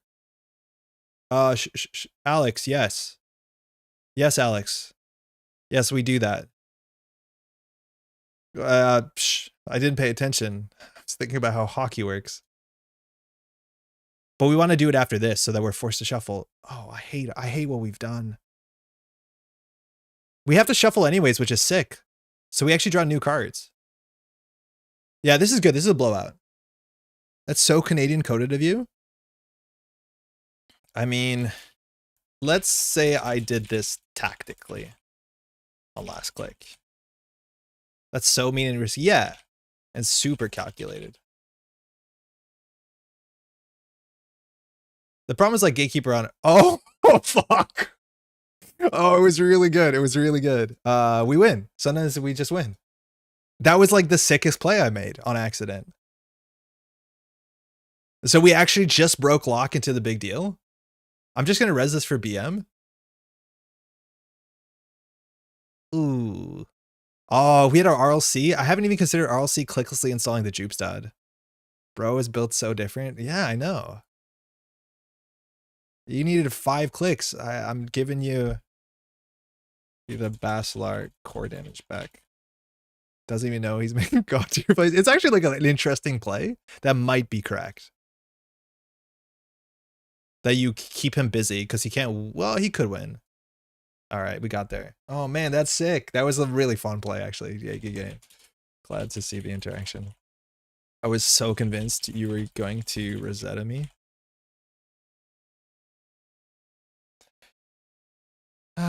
They took my bad team for me. Rip the Coyotes. Oh, please. Oh, man.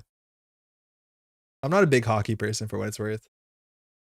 Yeah, there's only one in there. We only have 7 cards left in the deck. It was luckily like exactly what we wanted it to be, but we did the swap. The Orca Respect is interesting there to make sure Jaguar doesn't hit the table. I wonder if it's better to hit the code gate because, well, he knows the deck. Yeah, super cool. I've been getting things on chat.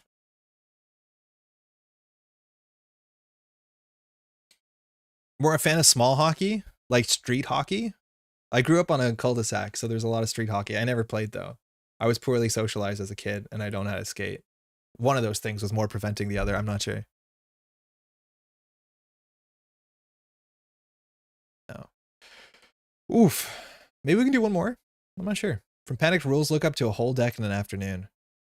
Forgot you were in that server. Yeah, I didn't need her. That was just BM. The last card after the conduit lock was the last big deal.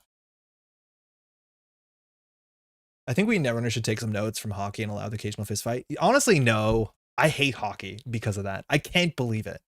It honestly is stunning that there is like a professional sport where you can get so upset at the other player that you're allowed to do like a physical assault, and it's just like part of the game, and everyone watches while you do illegal boxing, and it's like kind of rewarded. Like sometimes the tactical thing to do is a physical assault. Like it is so buck wild to be like, oh, these people are so upset at each other that they're just throwing fists.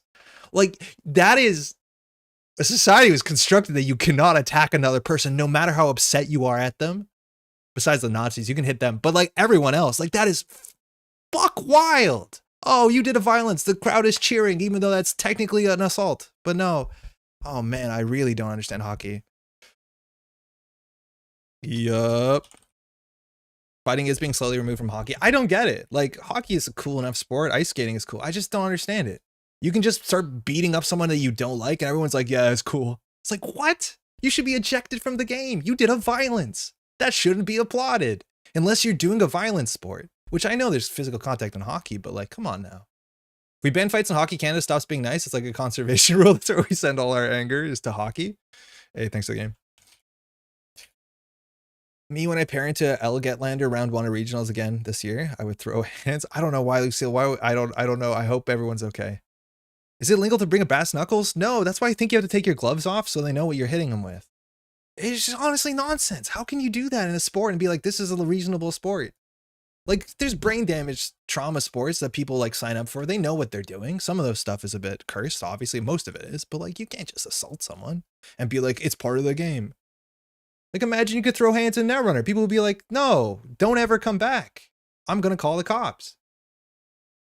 Gary Batman says the state doesn't get to hold a monopoly on violence. Gorfax, that probably is clever. I don't understand. I don't know who that person is. How you doing? It's like the story where the whole town is happy other than the one child they torture in the well. What, Alex? So whenever we're superior instead of fights, we have makeouts. Yeah. Yeah. Fight with your lips. Those are kissing words, Crower. Context, Elgatlander's a friend from I met and specifically built decks to beat mine. We paired round one at local regionals. Oh, you high five if that happens. Netrunner boxing, like that's fine. You can sign up for brain trauma if you want to. I wouldn't recommend it. Boxing will ruin you. And you're probably pretty bad at it. On average. Most people are pretty bad at it. Played a couple games and came back to violence. I'm sorry, I got hockey. Somebody, we talked too much about hockey and then he gets upset. Why deal meat damage when you can do meat damage? Physical challenge, Netrunner? That's what you gotta hit that clock. You gotta when it's not your time. You gotta play Blitz. I think we can do one more game. It's 11:36. We can get through one more game. I don't know if they know there have been a lot of studies around the damage caused by football that seems like the NFL is trying to hide things. Oh yeah, 100%. Like most all those sports. Like the slap fight tournaments. Like, no, that stuff will kill you. Getting hit like that is not something you should try and do professionally. Nobody outlives it. It's really bad. Me when I burned my chicken roast meat damage. Oh man. When do you switch to the boxing? What happens if you rip 7 points off of R&D round one? The boxing game is gonna be quick. I think you're good. I come back to lunch and first thing I hear is Netrunner. Jai, we're starting a new league. We're gonna need a heck of a lot of waivers, that's for sure. Everyone be cool, Jai's back. Show up all your Netrunner events with 3x clan vengeance and start hitting yourself. We had Fight Club decks. Hey, it's Gato! Hey.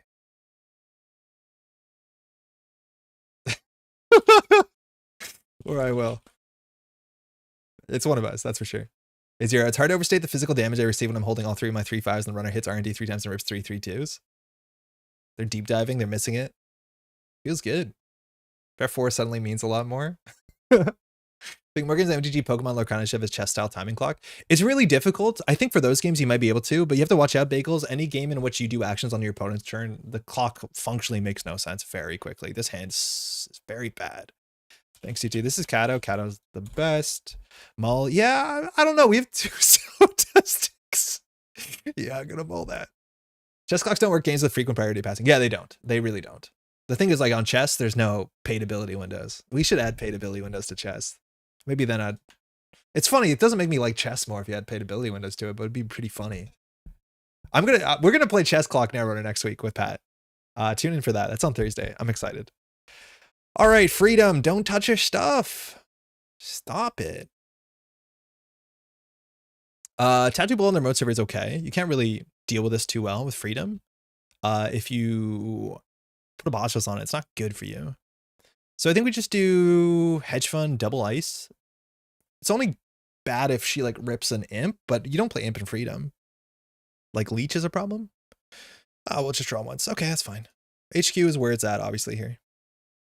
Freedom's a really bad matchup. Yeah, I kind of believe it. Match and trashing a Nightmare Archives for 0, huh? We're talking about Fight Club. What about the rules of Fight Club? I feel like I'm not gonna... I don't think I know the rules. Ooh, badge. Double tattoo is kind of goated. Yeah, I think double remote tattoo is sick. Hermes turn 1 is bad. But at least we get to res this. We have to res this. We have too many points in hand. And then Hermes undoes our board state. Hearthstone has some big bugs around client animation taking up players' timers. Yeah. You can actually wind down your opponent's turn. I don't think it's intended to do that. It's really ugly when it happens. AD, spell chess, sort of chess with paid access windows. Wait, for real? Is this like one of the old... I want to say Steve Jackson, but I'm never sure if that's correct. Oh, finding Rashida there. Very good. All right. Hermes turn 1 is bad. So we need ice up R&D. Ideally, we find a Jaguarundi. Okay, but virus is a good thing to own in this environment. So we either gain 2 credits or we get a click. What are we going to do with the click? I don't think we have a good 3 clicks here. So we probably like Hedge Fund, Tattoo, R&D. Mav?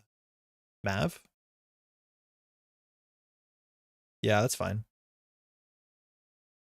Like, I'm not sure how many times we're actually meant to step 1 just set up for a big deal salvo.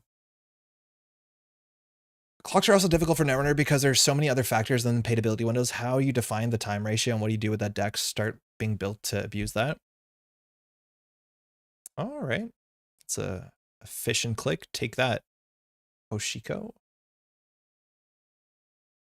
The trick is to never install a card with the paid ability as a corp. You can drain the runner's time that more effectively. No. Take that, Hoshiko. That's all of them. Before the Banhar is good. Nosdormo spam? Nosdormu? Wasn't there like a day of the week everyone was meant to there was a card, okay. In Hearthstone, you have 90 seconds to do your turn and then the rope ends your turn, right? And then there's a card you can add to your deck. It used to be that turns are just 15 seconds. So like that can show up out of nowhere. And then if you're like, you know, brushing your teeth or whatever, and you come back to your game, it's a problem. But also there's a card that if both players put in their deck, then every turn's 15 seconds. So you have to consent to it by both players putting this pretty not good card in their deck. Okay, that's an option. I think that's the modern version of Nosdormo, that both players have to consent to it. And so if you both put it into your deck, and then people were meant to have like this sort of cultural thing, like, oh, the first Tuesday of the month is Nosdormu Day. Everyone put Nosdormu into the deck. And obviously people don't do that, because why would you put a bad 8-drop in your deck? How frequently do you go and brush your teeth while playing card games? Actually pretty likely, because I'm often on my phone in bathroom situations. I'm not the only one. I'm not embarrassed to say it. If I'm in the bathroom, I'm known to be on my phone. Which means like I brush my teeth in there. I'm not the only one. If you had multiple of them, it'd also overlapping like dust animation on the screen. So, oh yeah, because the sandstorm comes in, right? To lag and more make you so you can't see anything. Crew, okay, I assume our tattoo bull is going to leave this world soon. This is okay. We de-res it into Hermes. They can play cards in Hearthstone that you have long animations and summon other cards that animations and burn those 15 seconds. Yeah, it can be pretty bad. This is bad. Our ice is not very good into the modern Anarch suite, I don't think. Shout out to the Shutterwalk combo for absolutely massacring the clock as well. Yeah, but you did win the game, usually. So if we res the ablative, we have a resed ablative.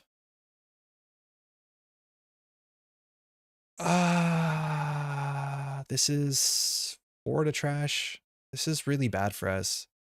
I don't think we're going to win this one. Who needs false lead when he turn skip with animation tech? Next time I awful research, I'm going to play really slow and like I'm going to skip their clicks to be like, oh, sorry, your turn. You've already lost 2 clicks. It's a jupe stat. Come on, pay 4. How old are you? If you don't mind me asking, it feels like I've been a fan for a decade at this point. VT, I've been streaming for 7 or 8 years, if I'm not mistaken. I started streaming after college doing content. So you can kind of piece it together there. Get winning the game on make you miserable. I like Shutterwalk. Gave me a while to alt tab and play an entire StarCraft 2 match. Those are pretty fast, I hear. Okay. Things are bad. I think we just like set up for a big deal. Jaguar is good. I'm worried about this crew blowing up HQ, so I think we're just going to hedge fund a Jaguar HQ. I'm just going to put this on HQ. This is Toronto's core damage PD. Harp, how's it going? Yes, it is. This is our 3rd game of it. We've been having really fun games. This has not been a good start. Kato, they're just pulling through real good. We don't have to set up a remote. Yeah, this might be the sort of like outfit game I'm not a fan of. We might have to do it.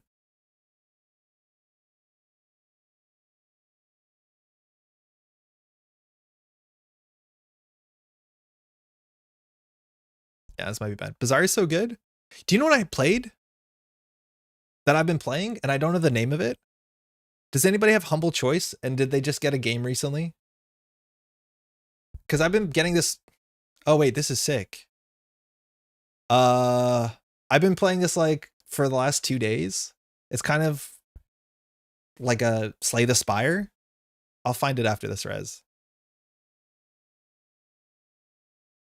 Beneath Orsi doesn't have great reviews so far, but I've kind of really liked it. It's just like a Slay the Spire with like nice visuals where like all your cards are like melees and then you can combo it. The builds are really interesting. With like viruses making your deck bad and bullets. It's kind of really cool. I don't know if it's great because I'm not like a high level Slay the Spire player, but what I've seen so far has been really cool.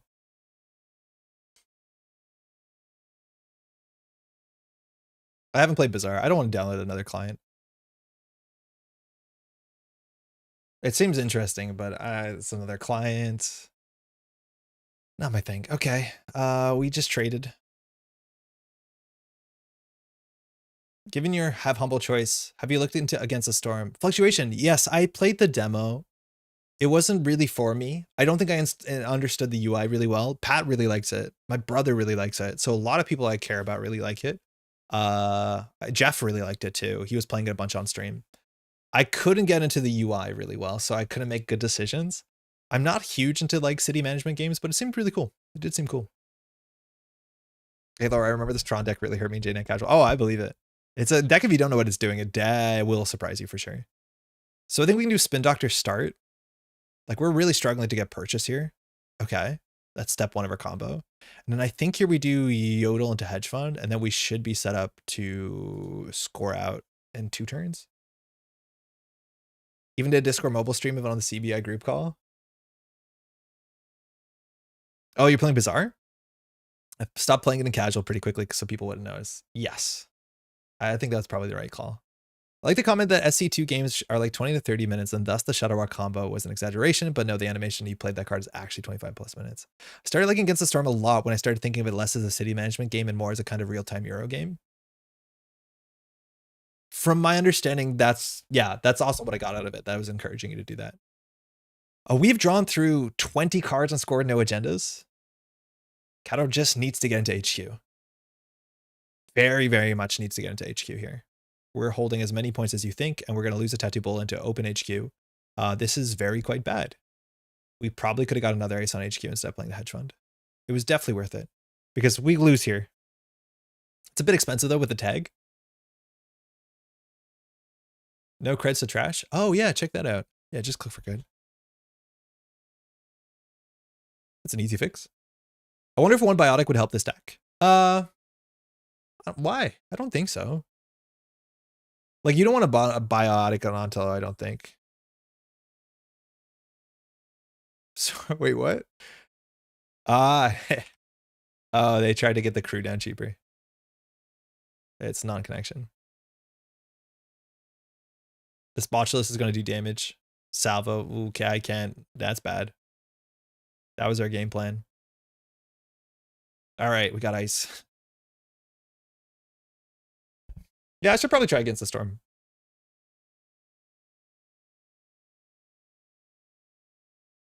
Maybe I'll like it.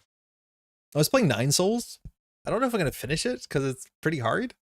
I think I got past the first big difficulty jump, and it's kind of nice. I'm at that point in the Metroidvania where I don't know where I'm meant to go, which is not a part of Metroidvanias I feel like I enjoy. I think for some people that's really nice. Overinstall Botulus? Yeah, it's into Freedom I want to do it.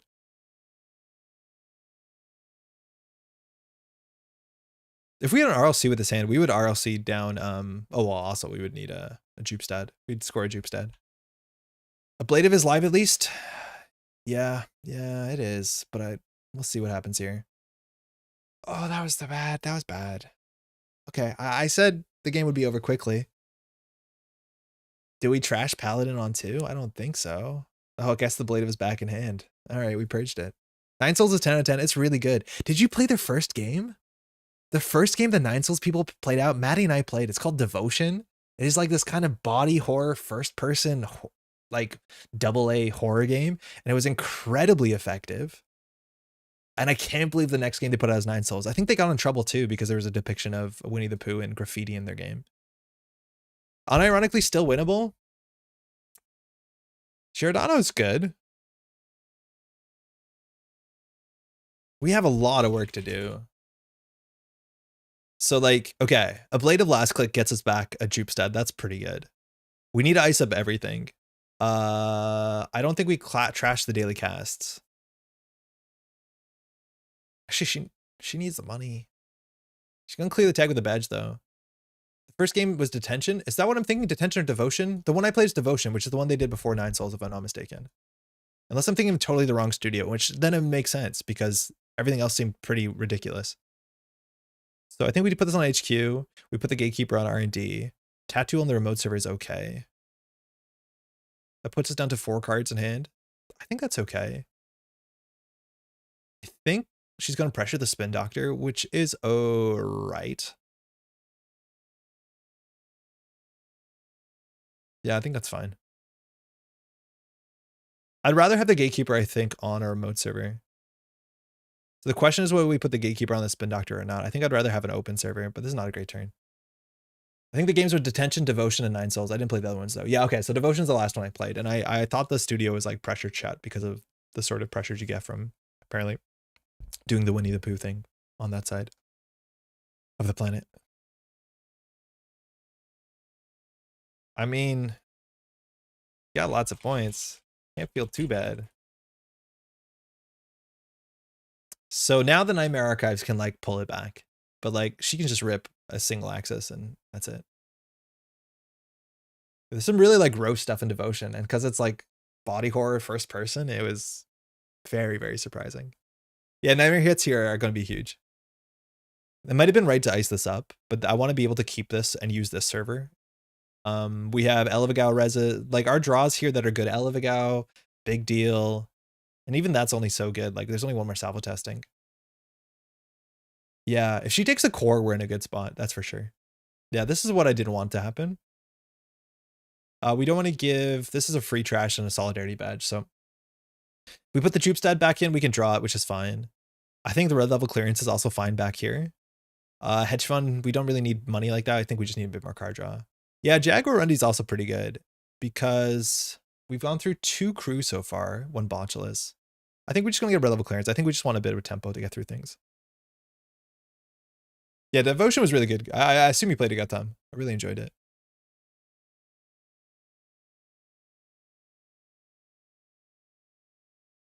I don't think I remember the narrative that well. See if there's face checks. Like, it's scary. Also for a tag too, like you have to be scared that we're on Hypoxia to some extent. Like it does make sense. We're not on it for slots. You could play Greasing maybe in this list if folks flow tags. I couldn't keep going on with 9 Souls after a certain boss. The game just felt kind of cruel to me in a way that didn't work. Same with Tranquilizer and Freedom. Meteor Tranquilizer showed up as a one of in like Virus Max decks back in the day. And into a meta if you're expecting enough like Ag Infusion, it makes sense because you de-res ice. Modernly though, it doesn't make a lot of sense because we have Ice Destruction. That's a bit more potent and weaponizable. So yeah, I don't think you need it. I'm a huge Sekiro Metroidvania. I'm a huge Sekiro fan. So far things have been okay. I'm just going to try and draw. Okay. This doesn't do anything unless we can find one of our 2 copies. Tempo. Oh, that's bad. That's bad. What are we meant to do here? Jaguar into Mavirus?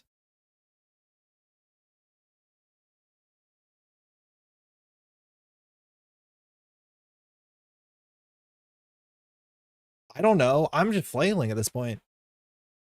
I reinstalled Stellaris a week or so back, trying to get a run and end up on stun locking myself on the Empire creation screen. Again, space. Enjoy your space. Stall spin in remote. Yeah, spin in remote, it might have been fine. I don't think Kato up 4 points has to interact with this remote server. So like this Jaguar might be a bit much. Yeah, Seth, how's it going? It totally is. This is our like 3rd game with it. We've been having a good time. This has been a really rough start and a really like we haven't landed a single core damage. We lost a salvo, so I don't know if we have anything here. We'll try and hold on to the course. Space on Enjoyer. Final 9 Souls boss was incredible. It took me like 3 hours, but it was so satisfying after I figured it out. The first boss where like you think you have it and then just like, you know, second life bar, that was like the big jumping off point where you're like, oh shit, this game is serious. You might have the Big Deal Nontological over my body. There's no way. What were the other options? Leech, Banhar, Hermes Consume. I'm surprised they didn't go for the Banhar. I don't know what you're going to do with this. Citizen Sleeper 2 comes out tomorrow, or technically today. I think that's a game a lot of Netrunner players will enjoy. I didn't play the first one. My brother liked it. I should play it. It's a cyberpunk like RPG. Simple one. And Spider-Man 2 comes out on PC tomorrow. And I'm hoping my brother purchases that, so I have it on family share. That would be nice.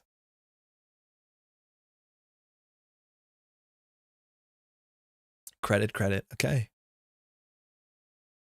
Oh, this hand. Citizen Sleeper releases today. Yeah, the 31st or the 30th. Wait, did I say the wrong date at the beginning of the stream? No, yeah, the 31st. It's tomorrow. Well, you're today, technically, Jai. It should be out.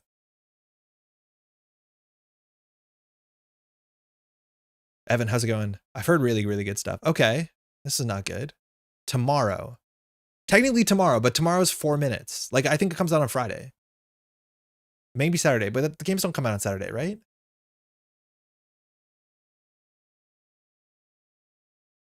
This is such a bad hand. This is such a bad hand. Draw credit. I hate this. Do you just push agendas like a normal deck? I refuse to, because Hermes is going to make it bad. Like scoring out of 4-2 Onto to open up R&D. Like, oh my God, no. I can't. Like, you're right. I probably have to have a chance, but I emotionally cannot afford to do it. Our way out here is maybe we draw a Salvo. Like we have 3 good draws. Salvo, Salvo, and Jupstad. I came back to this. Yeah, Harp. It started bad. Continue to get bad. At this point, it's not good. Citizen Sleeper 2 unlocks in 11 hours. Okay, sick. Still floating that tag. Just getting that tag. All right, I think we take the Jaguar, and I think we actually do take a hedge fund. One day, you'll be able to get to therapy for your Hermes trauma. Eric, we're on game point. I know you're a Hermes defender, but like, this is the board state. I can't do it. How you doing? What's your Thursday night like? My understanding of Citizen Sleeper 2 is not directly a sequel to the first. They're 2 different stories. Okay, so you don't have to play the first. Ah, she cleared the tag. There's no way this doesn't draw into something important. Doing good. Excited to open some hunted boxes tomorrow. Oh, nice. How's your pre-release? I didn't ask. Hey, do you know what I realized, Eric? So one of the cards I opened was a Majestic. You know, the one with the pirate on it, the block 4. My local store is selling it for like $80. I should trade that in before the price goes down, right? What does the store give you? Just credit, or will they give me like 50% of that? Because I don't think I want that card. And if it's $80, I should trade that in. Like, I didn't open a legendary. I'm like, oh, but then I opened up this like Majestic $80. Trade in? Okay. The new card is so overpriced. Yeah, I should. I'll message Adam tomorrow. We should run it to Hermes-like effect more proactively than agendas. The new cards are so overpriced. Yeah, I saw they were selling for 80. I think it was like 60 American. All right, Kato's gonna face check. Luckily, we're gonna just score something disgusting out. Yeah. Okay, we found the Jupstad, but that's all we found. That's okay. That's good enough for us. We can claw this back. Wait, are we throwing out? Our hand is only agendas?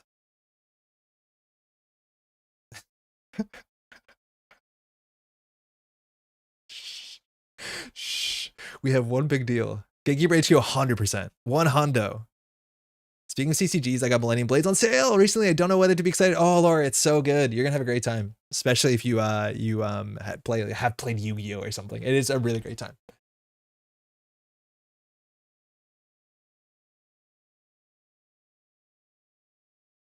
Oh, I hope Eric thinks that's a funny joke, Alex. From here, we will Jupstad the Elevagao. Wait, do we big? No, we just Elevagao. If we top deck a Salvo, I will Salvo on the Jupstad. No, that's probably not worth it. The issue is like we'll still get bounced with the Crew Charm. This is great for us. We res the Tattoo Bola. Do you think that she charms this or she crews it? Regardless, we'll just get resed. Level 99 Games are the most underrated publisher of board games right now. I haven't played Bullet. I don't like a lot of their graphic design. Not their art. I think their graphic design comes off as pretty amateur. That's, I think, my big level 99 issue. A lot of their graphic design isn't like super compelling. Got a shipment from the latest Millennium Blades Kickstarter now to find a way to get all those new sets at the table. Just play once a year. Then in 30 years, you'll see half of it. Tyler, I'm actually catching a live stream for the first time in months. Just read the intro article for Elevation. Love speculating about NSG teasers. Hey, how you doing? I think everyone's pretty stoked for Elevation. A lot of little bullet points there. Oh, ooh. I guess we force the Gatekeeper, which will be trashed, and then we get the Blade of Rest. Will she jack out? We can also get the Blade of Rest.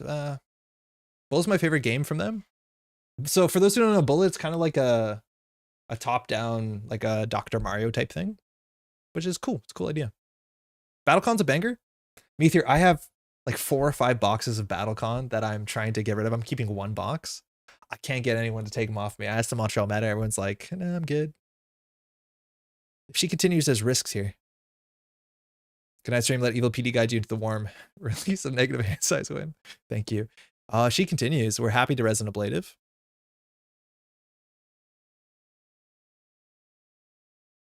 Low-key, this board state is good. So we can either res the Giordano or we can res the ablative. Last click the ablative can get us a Rashida, which I don't think we really want here. So I think we just res the Giordano. BattleCon great. Exceed is also fun. Yeah, I have a bit of Exceed. I have a bit of BattleCon. The problem is I bought like so much BattleCon because it was on sale. And I just need to keep like 1 BattleCon set. And so I kept a small box. So we'll have 2. So we don't need to res the ablative here. I'd rather just res the Giordano because it's a Giordano.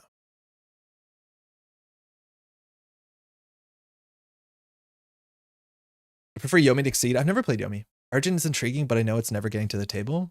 That's their like worker placement, right? Sellsword? I don't know what that is, Rockman. Good old Giordano. Fortunately, they took some points off of us. How can you lose in this position? I think it's relatively easy.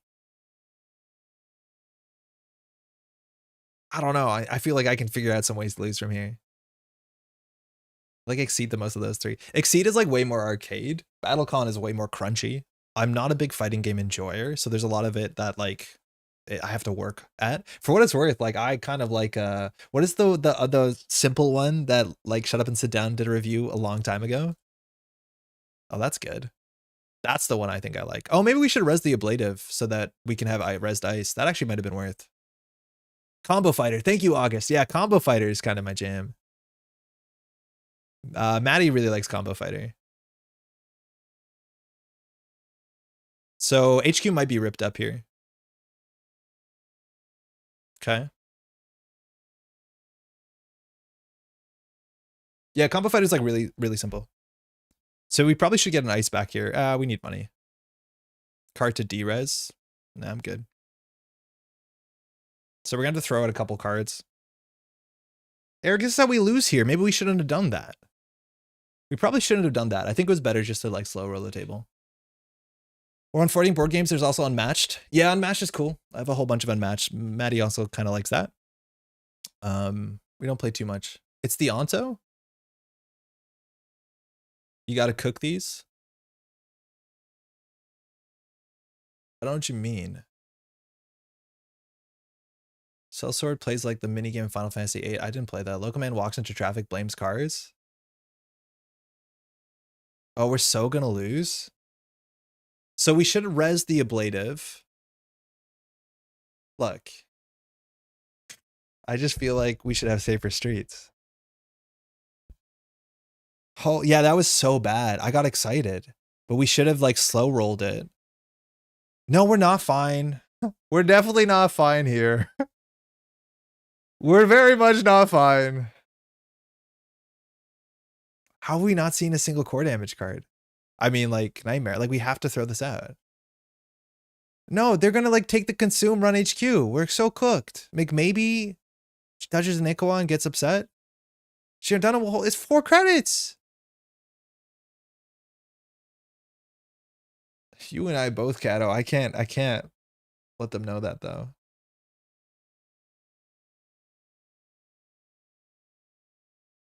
Yeah, in like immediate hindsight, it's midnight. That was not the play. That very quickly turned out not to be the play. Could really play around it. Tragic. Sometimes it just happens. There's no way around it.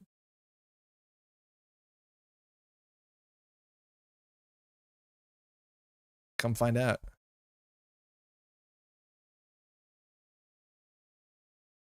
I can't believe I drawn a Nightmare Archives. Like, what were we meant to do? Not score at the 2-1? No, we were not meant to score the 2-1.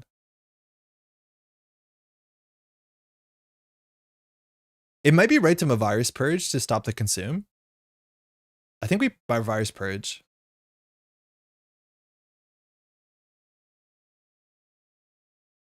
That like shows a bit too much about our hand, let's be honest, but I think Kato needs to hit this button. Run archives now. Now you can run archives.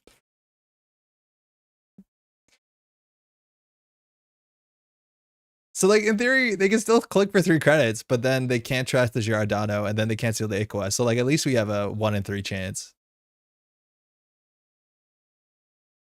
So this is the best of a bad situation, I think. Trust they only accept the Blade of an Aqua with less than 2 credits. Yeah, even trashing the Giordano would be pretty good for them. So like next turn we put the Blade of on here. Oh my god, we're alive. Okay, survival mode. Now we have to play perfectly. I'm just gonna score out the Elevago. I think I'm kidding. We'll put this on HQ. Hedge fund credit. We should draw once. Draw, hedge fund, ice. Put an agenda remote server? I mean, okay. Just I will. I was going to draw. This is worse though. It's not that bad. Actually, we only lose the Aqua. It's fine. We're fine. Jam the Onto. I'd rather jam the Onto next turn when the Elevago gives it easier. Yeah, because now we can score the Elevago, reinstall the ablative. And then next turn we can not care about that sort of line. There's no points in hand. Don't worry. Kato, don't worry about it. Andre's soul shattering. And the prospect of scoring agendas in anything besides the orthodox pattern. Sorry, but I say I always lose quickly. Action, Earthrise, Steelskin, Banhar. Strike Fund, Steelskin. Yo, those are 2 Steelskins. We don't like those. They don't have credits. They paid a lot of money for that. Look at that. That's more cards removed than in hand.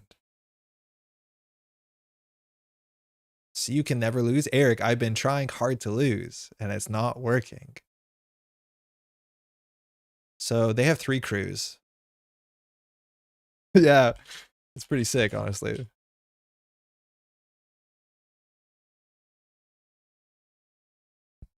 Kato, when you watch this replay and look at his hand, yeah, you know what that feels like sometimes to hold that, huh? How are you in this game? It's because we have an ablative barrier and a Giordano. So now it's going to be another core damage. Raindrops. Oh. This is core damage and a tag into core damage. Forcing the money's pretty good. I think I take the core damage because then that's core damage. This core damage does core damage, which is good because then they'll have less cards. Rawr. Rawr. I'm glad we can play with this cat art. Giordano's pretty inspired choice. Pretty good. It's a 1 of. Like, obviously, this is not what you want to see. You want to see, like, 1-pointer, Nightmare Archives. Rawr! Hey, meow, Rick. You can tell me the core damage does core damage. This core damage does core damage. And then does a tag, too, which is cute. Will she keep going? Fire? Rawr! She can draw so many cards, though.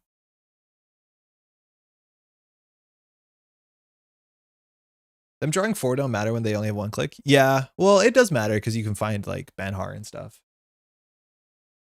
But 2 tags in? Why 2 tags? Oh, because a Jaguar text. Yes, very good. 2 tags. I can de-res it so we can re-res it. Like at some point this gets blown up though. Like there's still 3. I would rather see her not draw into the crew. Like the crew is the problem here. Throw text is real and it can hurt you. It can just give you a tag. For what it's worth, it did not hurt. All your agendas in hand? No. We have 1 salvo in R&D, and that's how we're going to lose, Eric. I was playing Lou against a friend in Startup, Borealis, yesterday, and they were very happy when the price trashed an Ashen, only for me to ruin their hopes and dreams when I played a second. It should say limit 1 per deck. I feel like that would make everyone happier. Okay, if we score the Elevago, we can replay our HQ. I don't think we need to, but we're just going to do it. Nothing to de-res. Doesn't have text. Jupestat for damage for info. Hit a steel skin. Well, there you go. Tempo. Elevago, no thanks. PD. Add a card from Archives to HQ. We have to have a big think about this. We could do Yodel. We could just get ice back. We could go for a hedge fund. Feel like we're gonna need some money, but not a lot of money. If that's the case, we'd rather just do hedge fund. I'm so tired at this point. I don't think I'm making the right decisions. Price trash and Ash, and then you Scorpius out of the game. All right. So looks like they're challenging this remote server, so we should probably try and stop that. We can either clicklessly install the gatekeeper.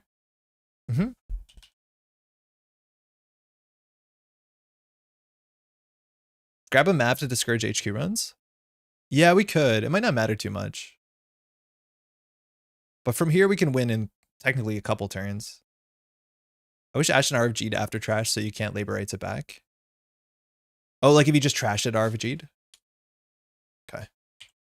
So I think we don't need to protect the Jupstead. We could, but if they spend their turn running the Jaguarundi, I think we're happy. So we could put the well, we actually probably should protect this. I think we are going to RLC on it.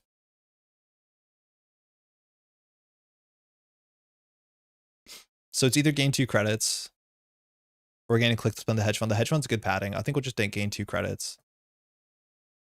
Yeah, I think you're right, because the next Jupstead makes every ontological easier. What time zone? I'm in Montreal, so it's Eastern. It's just technically Friday. It's midnight 12. Maddie is probably not the happiest, but we're going to be done real soon. This is a later stream than I wanted it to be. Maddie says it makes her sound mean. No, I don't think it makes you sound mean. I think everyone wants to have a reasonable bedtime, and I barely don't care, and that makes me sound mean. Maddie laughed. Fire. Okay. I'm going to turn this light off because this light shines really poorly into the sleeping space. It's Matt, you really does not like that light. It's necessary though. Like you can't see anything. I'm just the same color as the wall now. All right, we're holding on. 2 tags, 5 credits. What was that? Labor rights, shuffling, strike fund, raindrops, steel skin. There's a crew. Okay, this is last click. So there's a 1 in 13 that we just lose here. Late night ASMR. Oh, yeah, we can do it. The problem is the microphone cuts off. 1 in 13. Find a nightmare. It's not. We can end the game in 2 turns. No, I don't think 2 turns. I think 3 turns.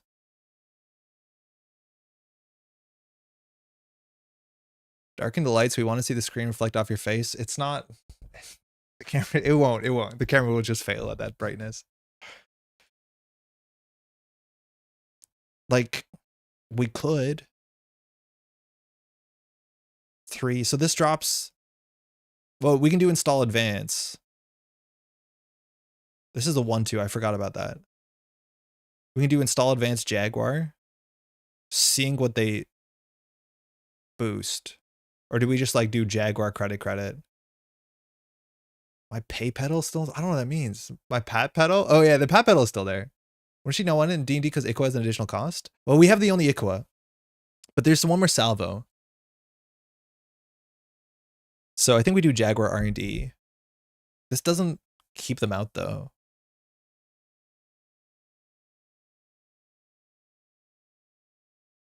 The rest becomes 0-2s? Yeah, it seems good. Oh yeah, we can just like let these rip. Yeah, let's see what happens. Jupstead. So I think we get back a... No, I think we get back and end the run ice. Oh, that was not the... That's a very good bounce for us. Because now we can drop them down to no hand. We can win next turn, so we're just going to ice our R&D so we can't lose to that. Because next turn we do install score. Yeah. So they have to take down this Jupstead, but it's still fine. We can still win. We just don't get the flat line. So bouncing HQ actually gave us a fork where we can only ice 1 server, but bouncing the remote server made it possible for us to get out of here. RLC for clickless install. You can't clickless install agendas with RLC. It's a non-agenda card, so we can't like tempo out ontos. Yeah, RLC just says specifically not agendas. Otherwise it'd be busted. You'd be pretty busted. Because you could just use it to fast advance 3-2s for 1 credit. Plus advancements. Salvo steal off R&D would be so bad. I want to try this deck. I've become my enemy. It's like, it's good. It's robust. It also like has a bit of that sort of like PE twist where your opponent can like misplay into it, make a bad run. And like, I appreciate that. So it's not just like, can you score on a remote server, which is nice. Kato had some really good rips and made a really good start, but unfortunately her middle game has stalled out a fair bit. But like, yeah, I don't think I'd enjoy playing into this, but we saw it lose. So it's beatable. It's technically beatable. All right. So you can make one run here. It's a 1 in 11. Where's the one end of line? I don't know if you play it. I don't know if you play Jupe style. The influence already, you don't play enough spin doctors, so probably not worth it. Folks don't often end up floating tags. Also, even if you don't win via points, they would have -1 hand size.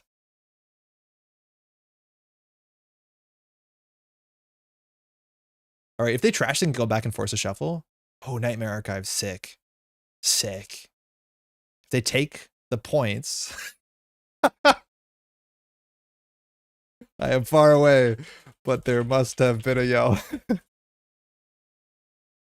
We can shuffle an Ikoa. We have no reason to. We can hold it in hand. It's just a safe here. This is really hard because as soon as you take this, you can't win to the last salvo. It also makes HQ safer if you take it. Not that there can be an HQ run this turn.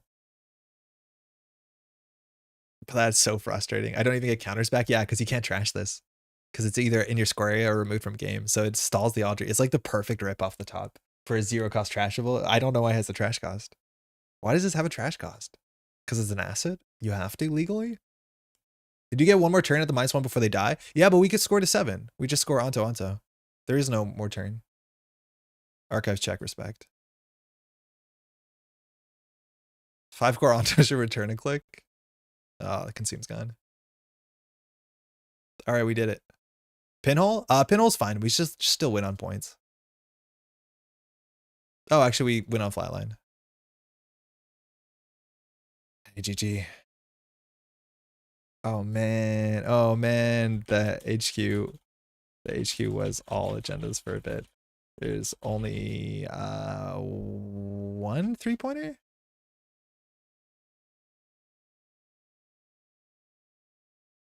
Oh, we got there. If not, we would score the onto if the jupe stat went down. I think there's only 1 3-pointer in here. Yeah, it's just 1 salvo testing, like 3 cards down. See, yeah, honestly, Eric, despite my better efforts, we actually closed that game out. We did. That's pretty wild. Yeah, huge. Yeah, I was worried you'd click 3 and just run it, which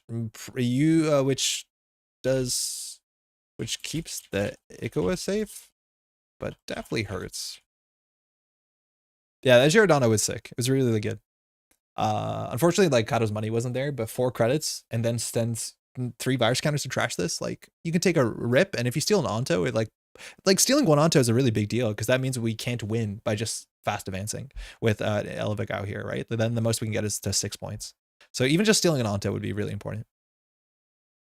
I think guys kept me worried, but what was it back then? Ablative. Which you ran last click, but I don't think it was worth resing. Maybe it was, just because Hermes. Yeah, it might have been right to res the ablative just for Hermes and just got a Rashida last click on the table. That probably is okay, then we can slow down a bit. I imagine it might have been okay. Or just get the Mavirus back. Oh no, because the Mavirus was already in server 2. We like tempo purge to consume. We did tempo purge to consume.